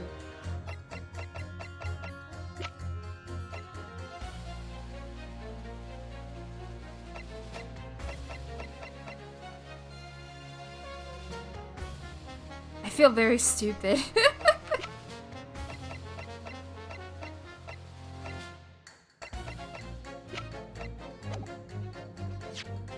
I don't think it's evidence. I don't really have any evidence.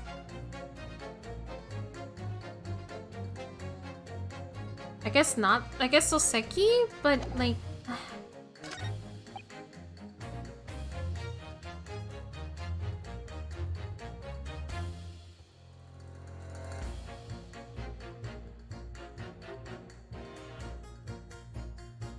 Hold it!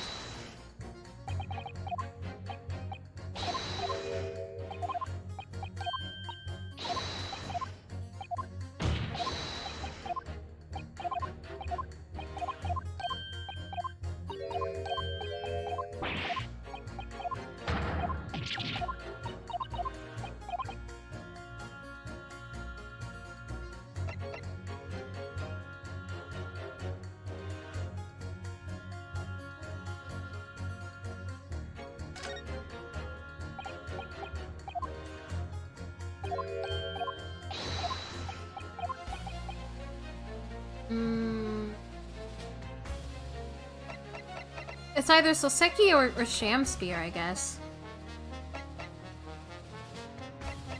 Because they're both lodgers. Because if it's not Garadeb, who's the literal owner of the house, so he would know. And it's not Quinby, since she knows the methods. I guess it's either Shamspear or Soseki?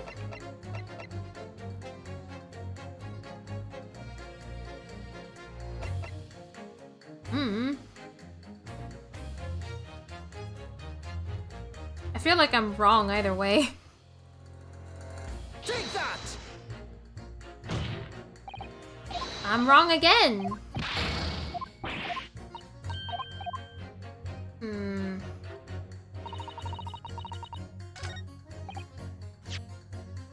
Or is it the employee guy? The question is, who would know about the gas? And he knows. He's the one doing. I don't know, man. My brain. My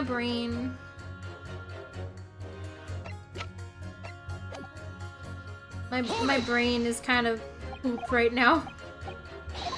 I know.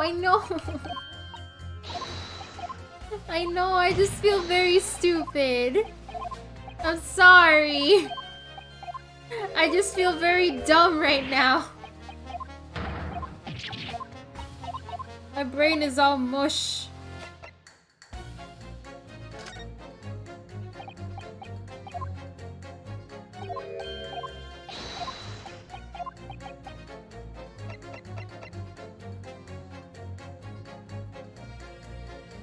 Take that! Obviously, I'm talking about the defendant, Mr. Soseki Natsume himself. I feel so embarrassed with myself. I'm sorry. I'm so sorry. My brain's all mush right now. I'm sorry. Defendant. Bum, bum, bum, bum, bum, bum.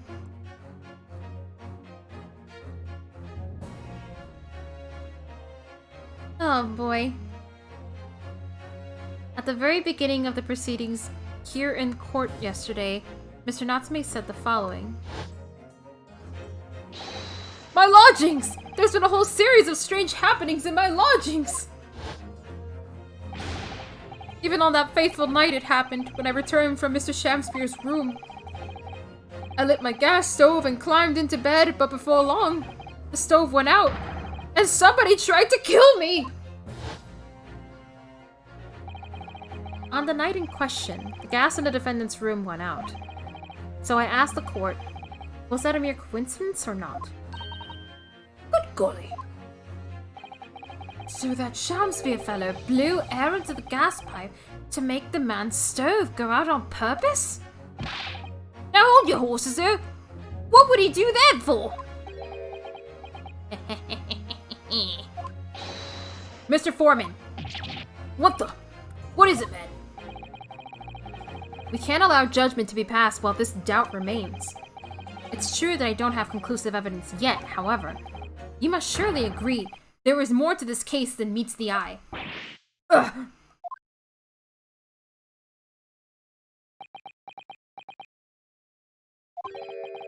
Fair enough.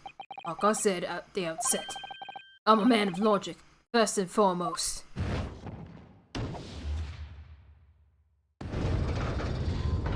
Yay!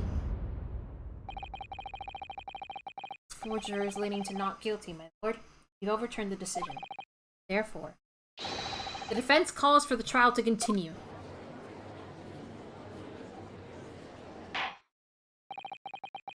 As the defense has rightfully indicated, the summation examination has concluded with the majority of jurors altering their decisions. 2 jury members now call guilty, 4 now call not guilty. Therefore, the jury's opinion is conflicted, and in accordance to the law of this land, I hereby order the continuation of this trial. Mr. William Shamspeare! My lord! How can thy humble Shamspeare serve thee? What say you in response to the various revelations made during the summation examination? So God mend me, I do solemnly swear. I recall aught of either the lamp or the pipe. But your handprints have made a tidy mess all over that wall there. How'd you explain that, eh? I am done with this. The dignity of this great courtroom has been sullied enough already. Juror number 5. Eh? As I went to some pains to point out already, a print from the self-professed detective's toy has no place in a British court of law. Ugh. As such, whether or not this man did indeed stand before the gas lamp with his hands against the wall remains, at this time, unestablished conjecture. You would all do well to remember that. Objection! But the prosecution must concede that it would be extremely simple to verify. Just order the mouth of the gas pipe feeding that lamp in Mr. Shamspeare's room to be examined. Did you say something? All I heard was pee-pee poo-poo pants. If there are traces of poison there... Objection! Yes, to be extremely simple is my Nipponese friend's mind. You will recall that in order to check for the presence of poison in the tea, some remnants of tea were required. Yes? Therefore, it shouldn't be beyond your wit to imagine that even if poison were to have been spread on that pipe, it would have completely evaporated by now, making any analysis impossible. I didn't think of that. In any case, counsel, I fail to see what could possibly have motivated the man to do as you described. Why on earth would this fellow have wanted to blow air into the gas pipe while he lived? There's only one possibility that I can think of. And I think that is to use the leaking gas to commit murder!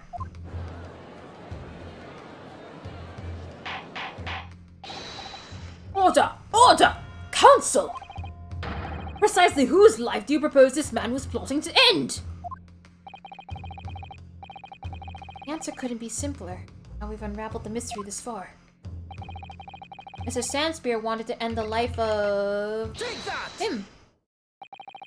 If the gas lamp were to go out, it would be noticed immediately, of course.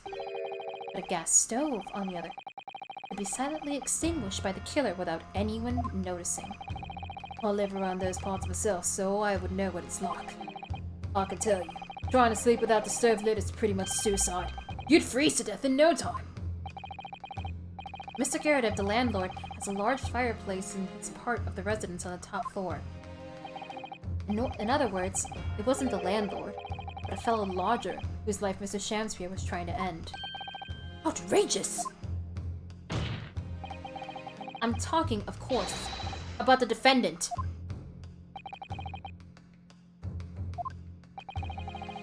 Mr. Natsume isn't the villain in this case.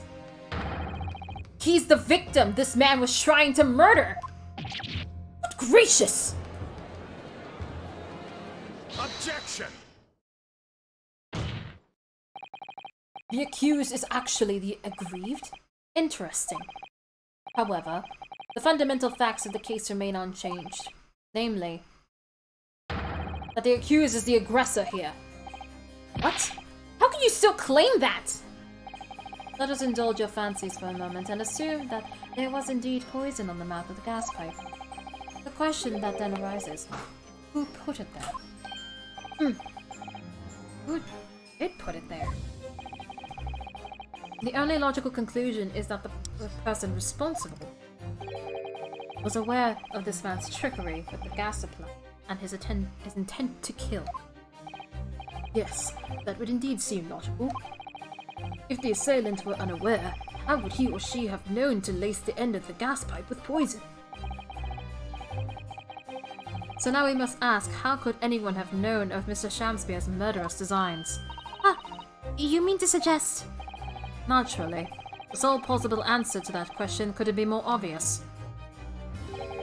Only the man whose life was being threatened could possibly have known. What? In other words, the person who put the poison on the gas pipe in what was a clear retaliatory attack can only have been the accused, Mrs. Sasaki Natsume. Ah! Whatever Mr. William Shamspeare may or may not have contrived to do, he was nevertheless the victim of a potentially lethal poison attack. Amogus.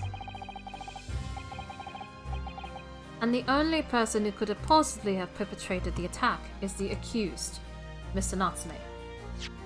Oops.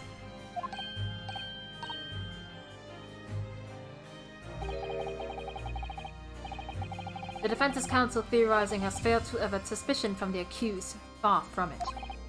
In fact, now that a clear motive for the poisoning has been successfully established, that suspicion is greater than...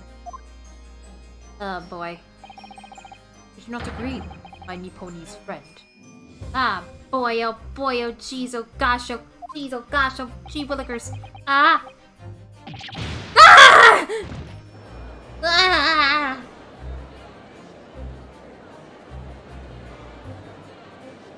We could really use Mr. Sholmes right now.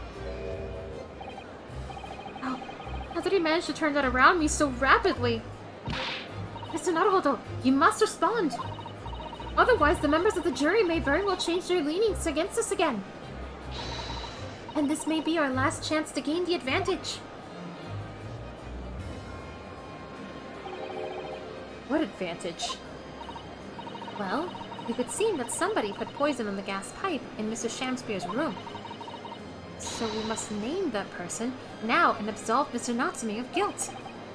You mean, name the true culprit? Now, it might sound impossible, but if we fail to do that, I have no doubt that Mr. Natsume's fate will be sealed once and for all. As it happens, one possible culprit does come to mind. I don't know who it could be.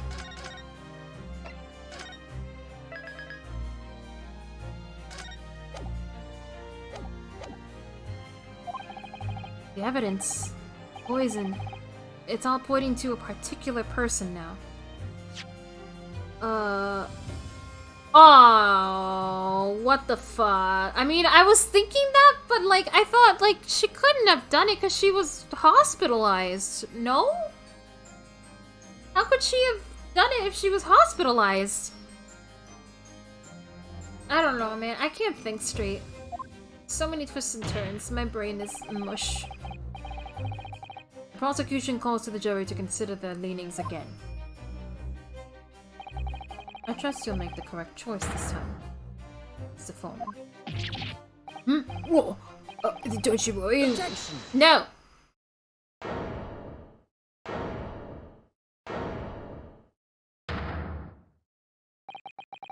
There is one other person who I believe could have been involved in all of this.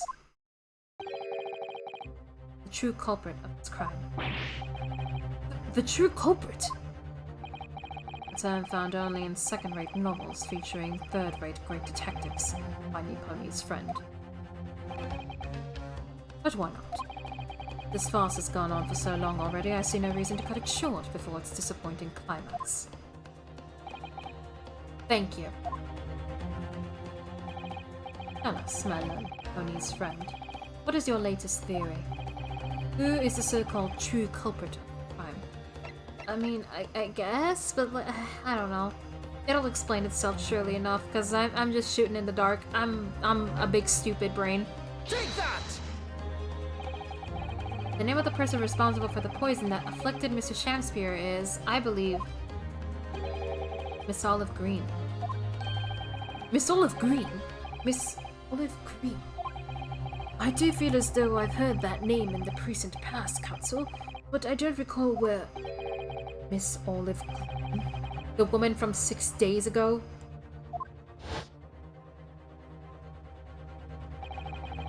The victim in the recent case of stabbing on Briar Road?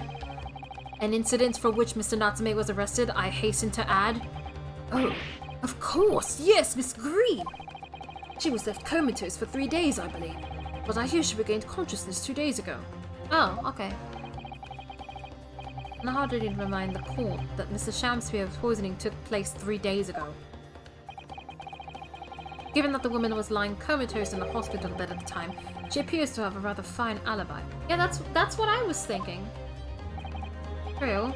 On the night of the incident occurred, Miss Green was in hospital, unconscious.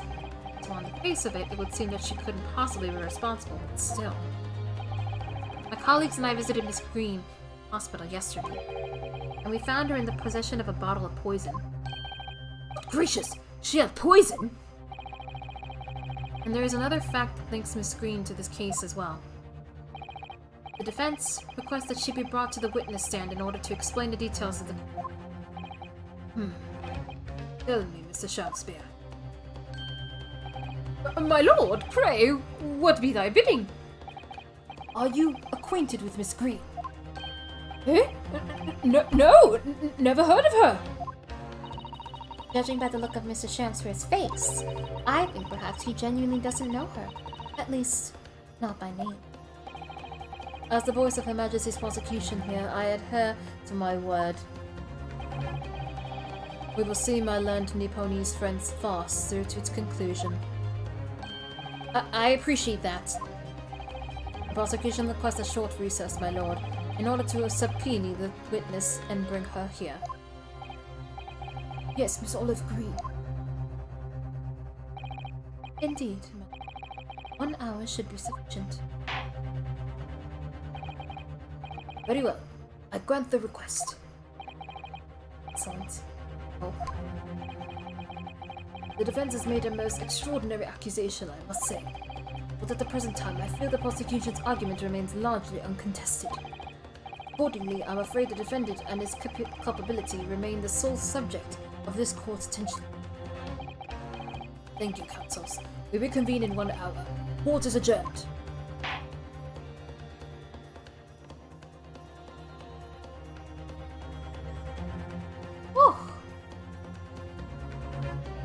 We continue.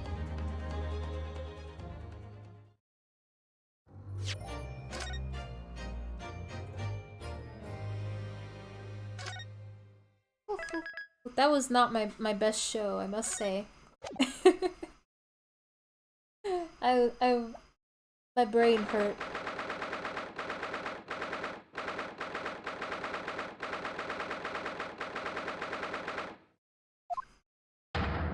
Joyful, jubilant, jumping jacks!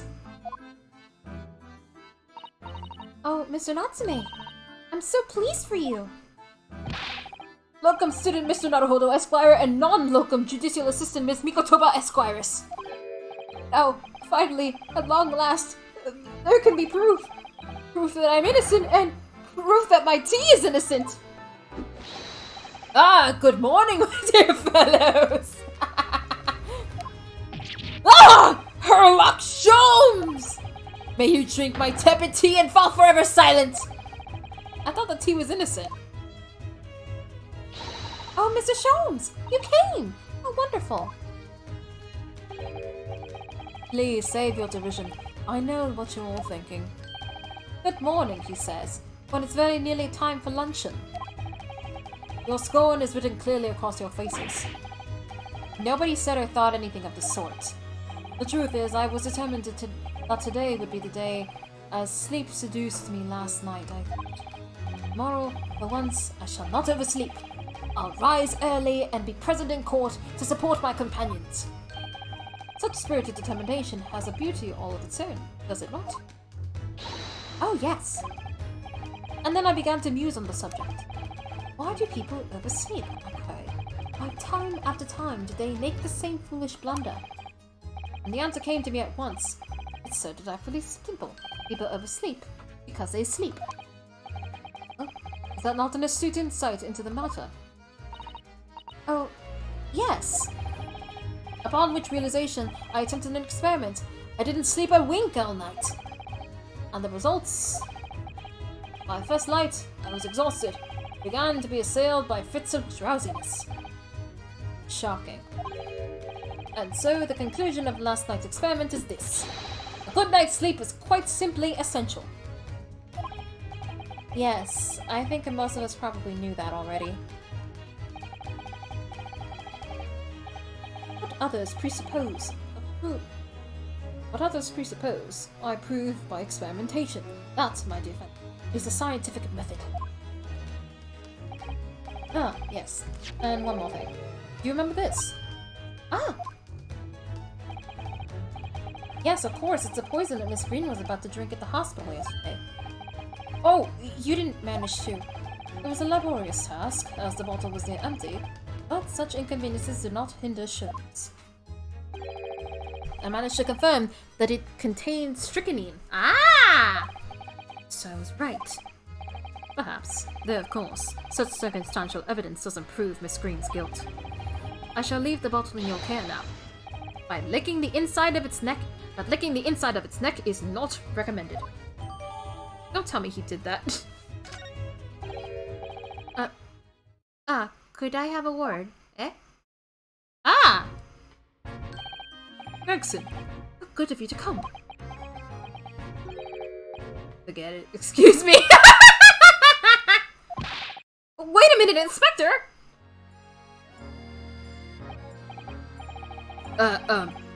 Don't wish to make a nuisance of myself. The look on your face, I'd say it's someone else who you think is making a nuisance of himself.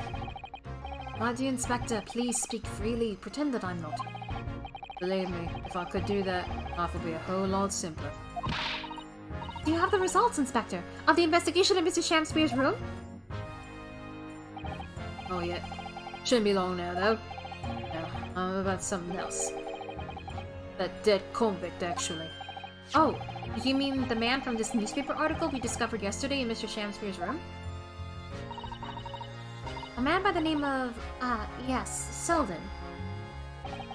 I went through the archives at the yard and dug out the fellow's file. There's something in there that... well, it caught my eye. Oh? Something caught your eye. What, Inspector? What? I've copied out the relevant parts for you, so you can read it for yourselves. Thank you!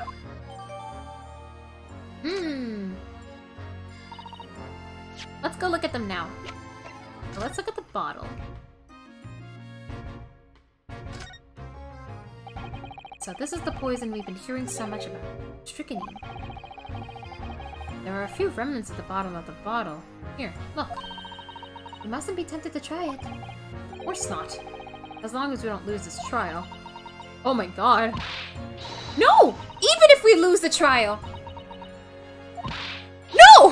We mustn't lose the trial in the first place, Mr. Naruto! Oh my god! Jesus! Make your mind up, Susato-san.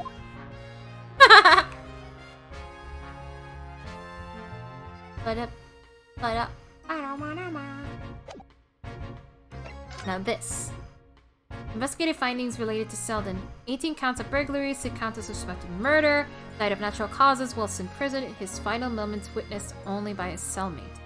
The estimated 1,000 pounds worth of loot still remains unrecovered. Condemned criminal dies of natural causes in prison. Manchester's Strangeways prison announced the death of convicted murderer and burglar Selden by natural causes in the early hours of this morning. He had been suffering with fever since the end of October. Alerted by the shouts of his fellow cellmate, medical staff arrived to find him already dead before his capital punishment could begin. If you lose to the defense lawyer, you might as well be fucking dead.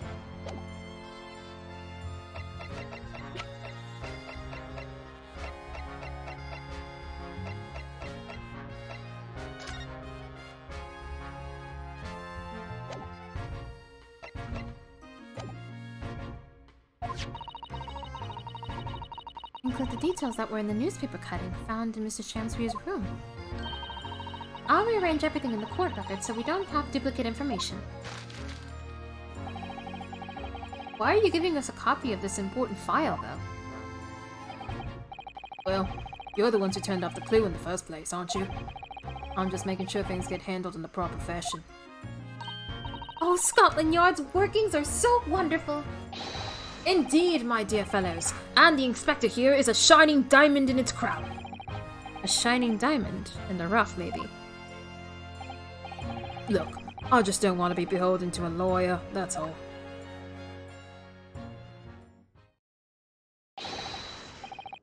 Counsel for the defense and the defendant. Court proceedings are about to resume. Make your way into the courtroom at once. For now. Well, I shall leave you then. I'll be listening with interest from the public gallery. Not nodding off at all, certainly not. Thank you, Mr. Shams.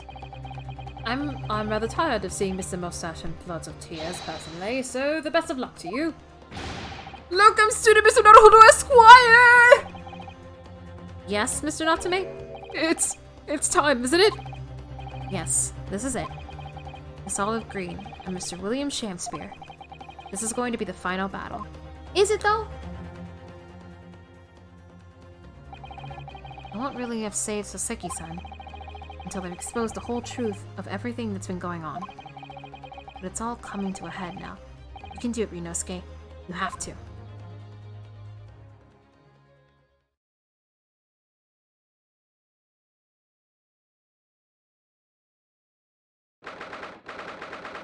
Whoa!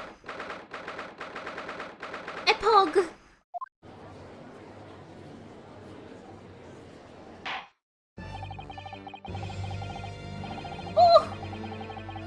In the name of Her Majesty the Queen, I hereby declare this court to be in session again now.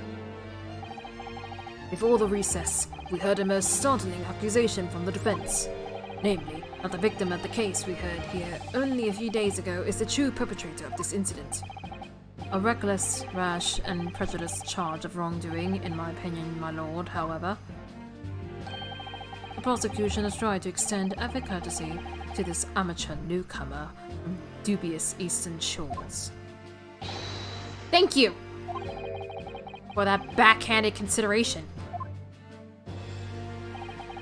The bee woman, yes or no? What about the bee woman? What about her? A rather cold assessment from the Honourable British Prosecutor, I must say. So, Lord Van Zeeks, is the new witness present and ready to take the stand? Would I date her? Yes. Yes, I would. She's very pretty. I like a girl boss. Ready and waiting in the witness antechamber. Very well. Bring the witnesses in. So it's Miss Green and Shamspear, right? Yeah. She's painting. Witnesses, state your names and occupations for the court, please. William Shamspear, my liege. For mine occupation, I can say only that I be a tragic victim to be pitied. Currently unemployed, in other words. I'm Olive Green. I'm a fledgling artist. Well, no.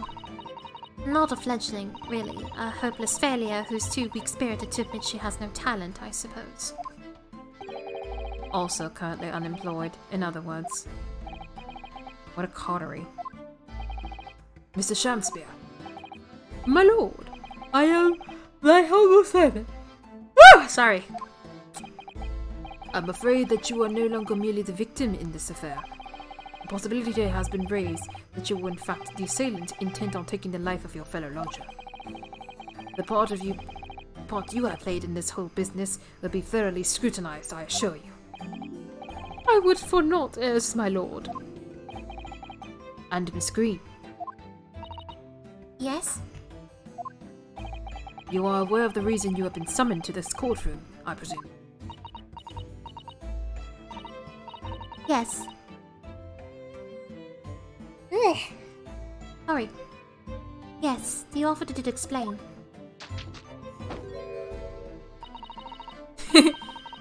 He said I poisoned this ridiculous buffoon. Oh, wow! And? You accept the charge, Miss Green? I don't know anything about any poisoning. And I don't know anything about this man. Come, lady, die to live. Verily, I know not thy prickly pea-pigmented personage.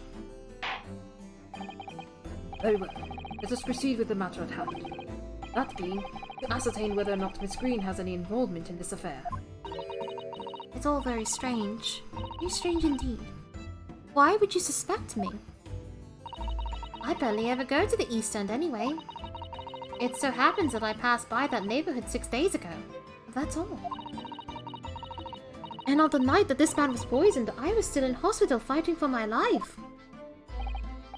Yes, having been unfortunately caught up in the incident on the street outside the Garudev household. An incident that rendered you unconscious for some 3 days.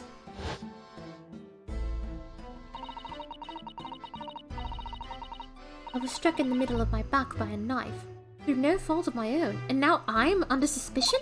And what other irrelevant things might I be suspected of? It's all very disturbing. Your energies may be better spent worrying about random knife attacks, I feel, Miss Green. At this point in time, all that appears to connect you with Mr. Shamspear's lodgings is the Briar Road incident of 6 days ago. That's why. We would like you to testify formally now about exactly what happened. No! The incident 6 days ago? You mean you want me to relive that awful incident? Unfortunately, yes. Please tell the court what happened that day. And of course, we will be interested in to hear from you about your movements that day too, Mr. Shamspear. Eh? But what happened 6 days ago has nothing to do with me being poisoned. Let us proceed then. The witnesses will present their formal testimony to the court on the subject of the incident that took place on Briar Road, the evening of the 17th of February.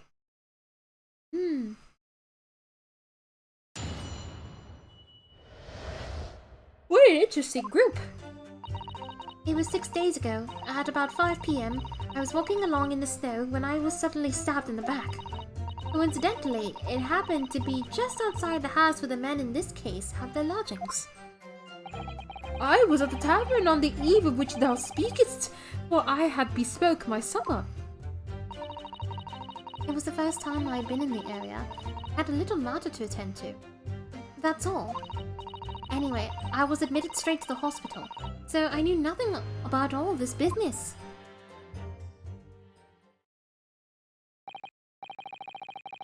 Yes, a second incident inside a week at what I believe to be aptly described as haunted lodgings. One can only presume this is a most unfortunate coincidence. Meanwhile, you say you were not in your room, Mr. Shamspeare. It was the following morn when I did awaken that I learned of the dire events. Mary, what a commotion did the officers of the law make on the Ow! Ow! Ow! No! My knee! Ow! Owie! That hurt. I'm fine. I was like moving around and I hit my knee on my desk. It like the corner hit directly my kneecap and it hurt real bad. Ow. I'm fine. I'm fine though, don't worry. I'm okay.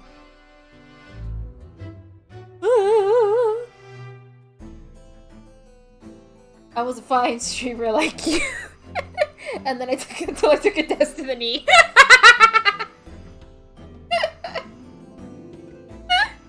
What a commotion did the officers of the law make on the floor above mine? Saseki-san was arrested on suspicion of attempted murder. As suspected, there's nothing connecting these two witnesses but happenstance. It's true. It does seem as though they are unrelated at first glance. But I'm not so sure. There's something lurking in the shadows here. I feel certain of it. And this is my one and only chance to expose it. I'll cross-examine these two witnesses if you... Yes, my lord!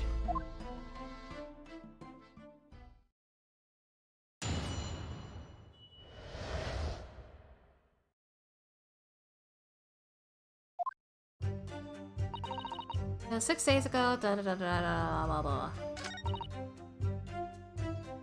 Hold it! What were you doing there that day, though? What do you mean? The art school you attend. What's it called? Yes. It's the Thorndike Academy of Fine Arts. According to Mr. Shawns, that's just in the vicinity of Brixton Road, which is some 10 stops away from the scene of the underground. I believe you mentioned before that you also live on Brixton Road, is that right? So why then would you have been walking along Briar Road in the middle of the East End? Well, it's because, yes, of course. I thought it might make a nice picture.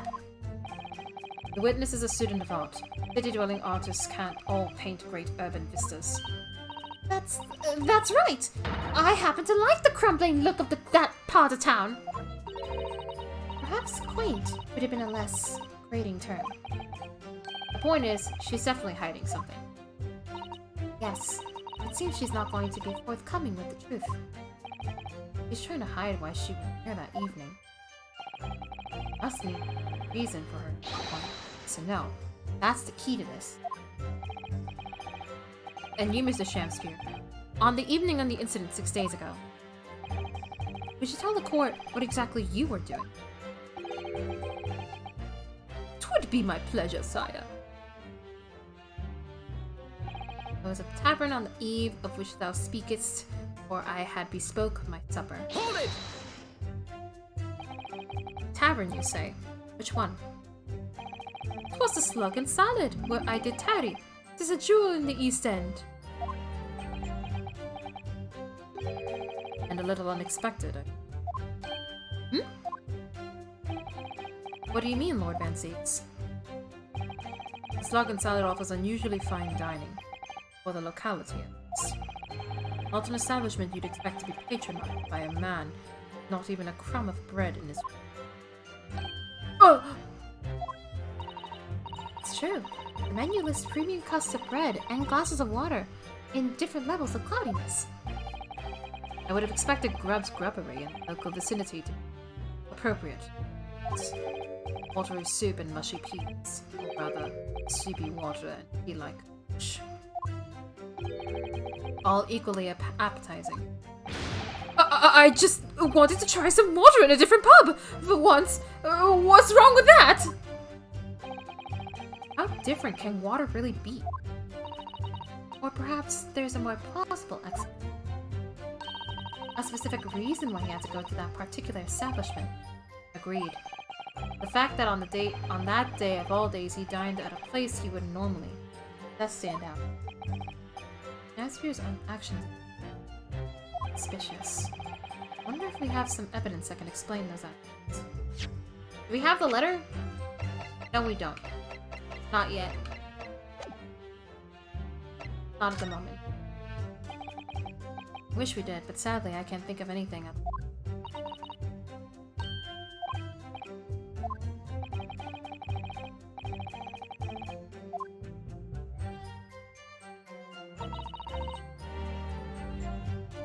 Hold it!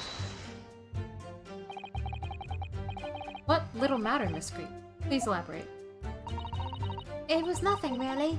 It's not worth mentioning. If you remember, you mentioned it to us yesterday at the hospital. Ah, It was related to the card you were holding. Miss Green!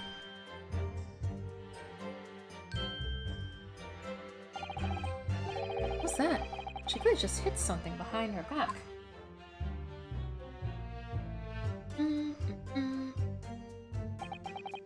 From memory, I believe the card contained a note that read, I have information regarding the death of Duncan Ross.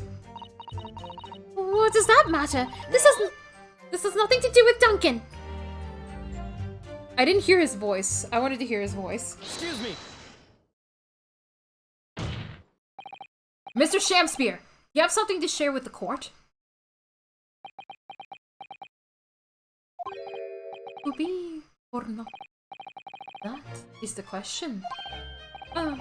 Pray forgive me. The great bard's words springeth from within me, sweeten the earth up.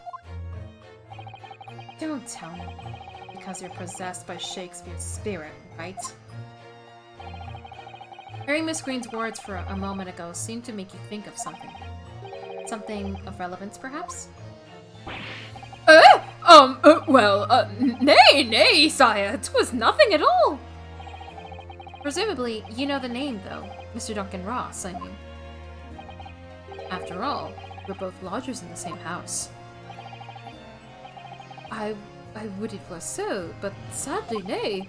Lodging be a lonely occupation, sire. My lodging fellows be rarely known to me. Though you haven't heard of him, even though he passed away in the room, just one floor above yours. Miss Green. Me, my lord? Have I done something wrong? The card that was mentioned before, containing that note. Do you have it upon your person? I do, yes, but I don't need it anymore. In fact, I should throw it away, really. Before you dispose of it, the court will take it as evidence, please. Of course. That's what thinks Shamsbury and Miss Green. It's Duncan Ross. Can I...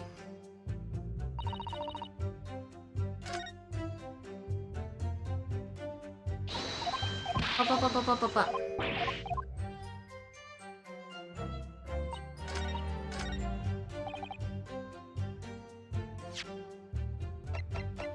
to look at that letter.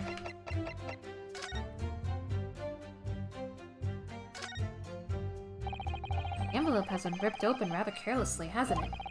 Its green strikes me as the type to open correspondences more neatly than that. Ah. What is it? The way the envelope is torn, I was sure I've seen the exact same shape somewhere else. Oh! You don't mean... Were you thinking of this piece of evidence, Mr. Naruhodo? Exactly, that's it. Try to match them up. Da-da-da-da! They go together perfectly. This torn off end of the envelope clearly belongs to this card. Woo!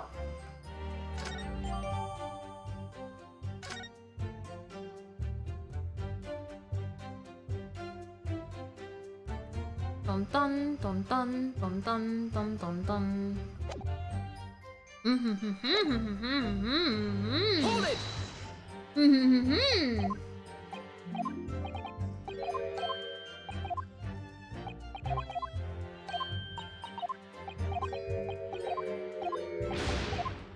Beam, beam, beam. Present evidence! Mr. Shamspeare. Yes, sire? On the day in question, is it not the case that you visited the Slug and Salad, a place you don't normally patronize? For a very particular reason. I don't know what you're talking about. Pray, if thou hast some purpose, speakst! Very well, I will present the court with evidence. Evidence that explains why you had to be at the Slug and Salad that day. Namely, ba-ba-ba-ba. Take that! I believe this card reveals the answer. Good lord, Miss Green's card, you mean? That's right, my lord. It reads, I have information regarding the death of Duncan Ross. Come to the Slug and Salad on Briar Road at 5 p.m. 17th. Don't tell anyone else about this letter or the meeting. It is a matter of utmost importance. Mr. Shamspeare, reactions on the afternoon of Miss Green's stabbing are exactly as described in this note. Personally, I find it hard to believe that that's a coincidence. Don't you, Mr. Shamspeare?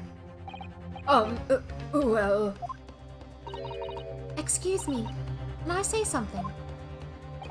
Yes, Miss Green. That card was delivered to me.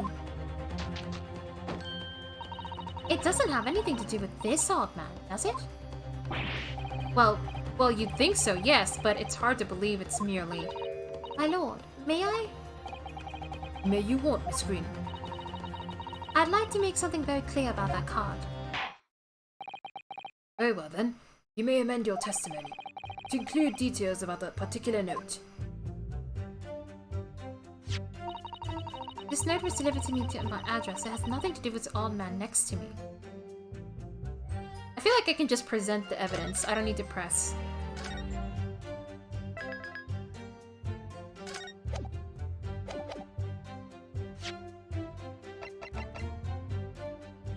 Objection! There we go. Day before the incident, exactly 1 week ago, this note was delivered to your address, and upon carrying out the instructions in the note, you found yourself in the hospital. Yes, I did. It's terrible. Everything that's happened to me.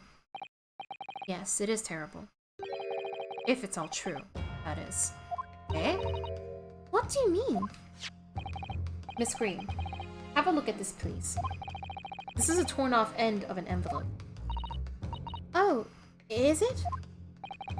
And it so happens that it fits together perfectly with the envelope on the note you received. Where did you find that?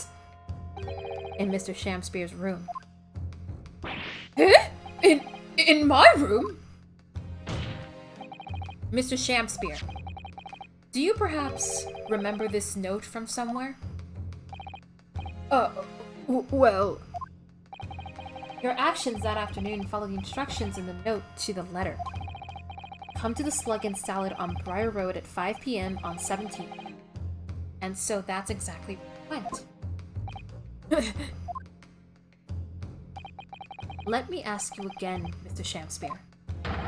You already knew about this note, didn't you? And you, Miss Green. What did I do? Is this torn-off end of the envelope proves the note was originally in Mr. Shamspeare's room. So how is it that it came to be in your possession? I don't have the first idea. I'm just a fledgling artist, that's all. There is only one explanation. You broke into Mr. Shamspeare's room and stole it. You did what? Sorry, sorry. You did what? Sorry, thou hast what? You broke I mean, thou were in my room? What on earth do you want with me?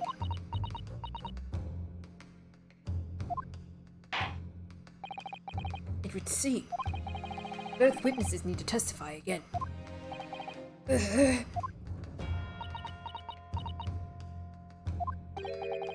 Miss Green, Yes? whilst you have the court's sympathy, I'm sure, for the suffering you've endured in recent events, anyone found to be giving false testimony in a court of law will be duly punished. Please bear that in mind. Yes, I know. Very well then, witnesses.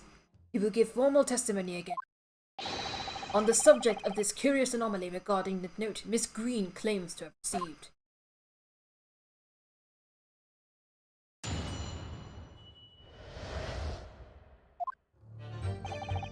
I do remember now, 'twas a week ago, peradventure, that note was delivered unto me. On the day writ therein, I did tarry a long hour at the Slug and Salad, yet nobody came. Thereafter, on the evening I shared the company of the Japanese fellow, I did see the note had vanished. I don't know what you mean. You think I snuck into this man's room, do you? Why would I? I can point out the villain here. And as far as that torn off piece of the envelope, I don't know anything about it.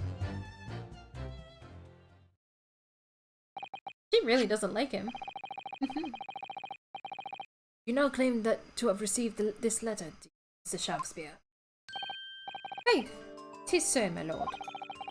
And I would swear to have set it upon my table in my humble lodgings. Yet, 'tis clear to me now that since I returned from the tavern that night, I have not laid eyes upon it. Very well. That being the case, young lady, it would appear that your testimony was... A lie? Is that what you want? Is that what you think? How unfair of you to think I'm the one lying. I beg your pardon? I'm just a fledgling artist, as I said, and fledgling artists don't lie. That note was delivered to me at my address. Besides, we all know who the liar around here is. If that's true, Miss Green, how do you explain the facts? This part of the envelope was, without question, found in Mr. Shakespeare's room. I don't see why I should explain. Sorry? I'm a fledgling artist. My job here is just to say what happened. That's all. It's your job to get the explanations and the proofs. You, the fledgling lawyer. She's being real sassy. The fledgling will do his best. Evidently, my learned friend's cross-examination is our only hope of learning the truth. Counsel? I'm ready, my lord. Very well. The defense will now proceed with the cross-examination of the witnesses. Miss Green clearly did break into Mr. Shakespeare's room. There could be no question of that. And that's how she acquired the note. Yes. Two facts that are starting to lead me to a possible explanation for all. It's not a pretty one.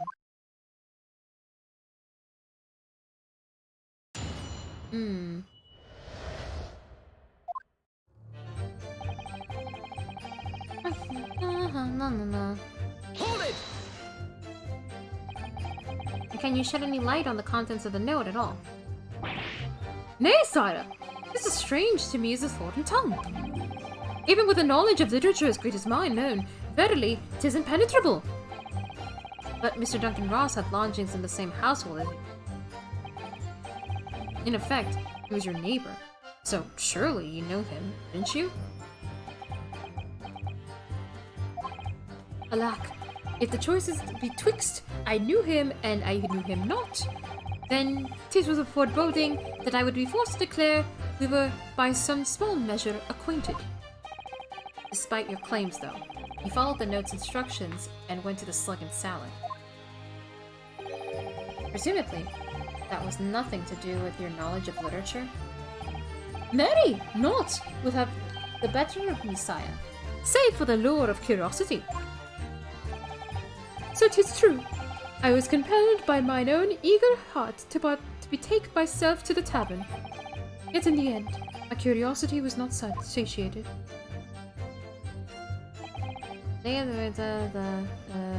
Nobody came. Hold it!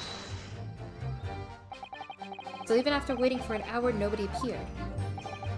Well, yes, sire. 'Tis as thou hast sayest. Really? I paused for a moment before you answered. In truth, when thou asked whether nobody appeared, I did suddenly recall. Really? Do you mean to tell the court that somebody did appear after all? I was not alone that night at the slug and salad, my lord. No, 'tis returning to me now. I did treat my lips to almost clear water, and my innards to a premium crust of bread. And all around me danced a great many companions! What do you mean? Flies, sire, flies! Good lord! In the name of Beelzebub, what were they? Fairies, perchance, from a midsummer's night's dream, come to taunt me? I think they were just flies. I can't help thinking that the flies ought to choose something more wholesome to buzz around. Is that wrong of me? No, it's not. And on the evening they assured the company of a Japanese fellow, I did see the note had vanished. This guy. I don't know what you mean. You think I snuck in? Why would I? I can point out a villain here. I don't know. Hold it! So you don't want to tell the court the truth about the letter, is that it? I'm a fledgling artist, remember? Artists are nearly always introverted characters. Introverted? Pfft! This fledgling doth readily cast aspersions about my nature. Yet I am an angel, a seraph. Birds do harmonize with my song. The wind doth frolic on my wings. Oh, pity! Wherefore dost thou accuse one so pure of heart, ample woman? You're of heart? I don't think so. Even a fledgling like me can see you're just a failure. Tragedy! Thou shalt not know the true heart of an artist until thine instruction hereafter by death. Is he implying introverts can accuse people? Oh, the days, oh, the years, alas to enlighten thee! Thou must wait so long and in vain.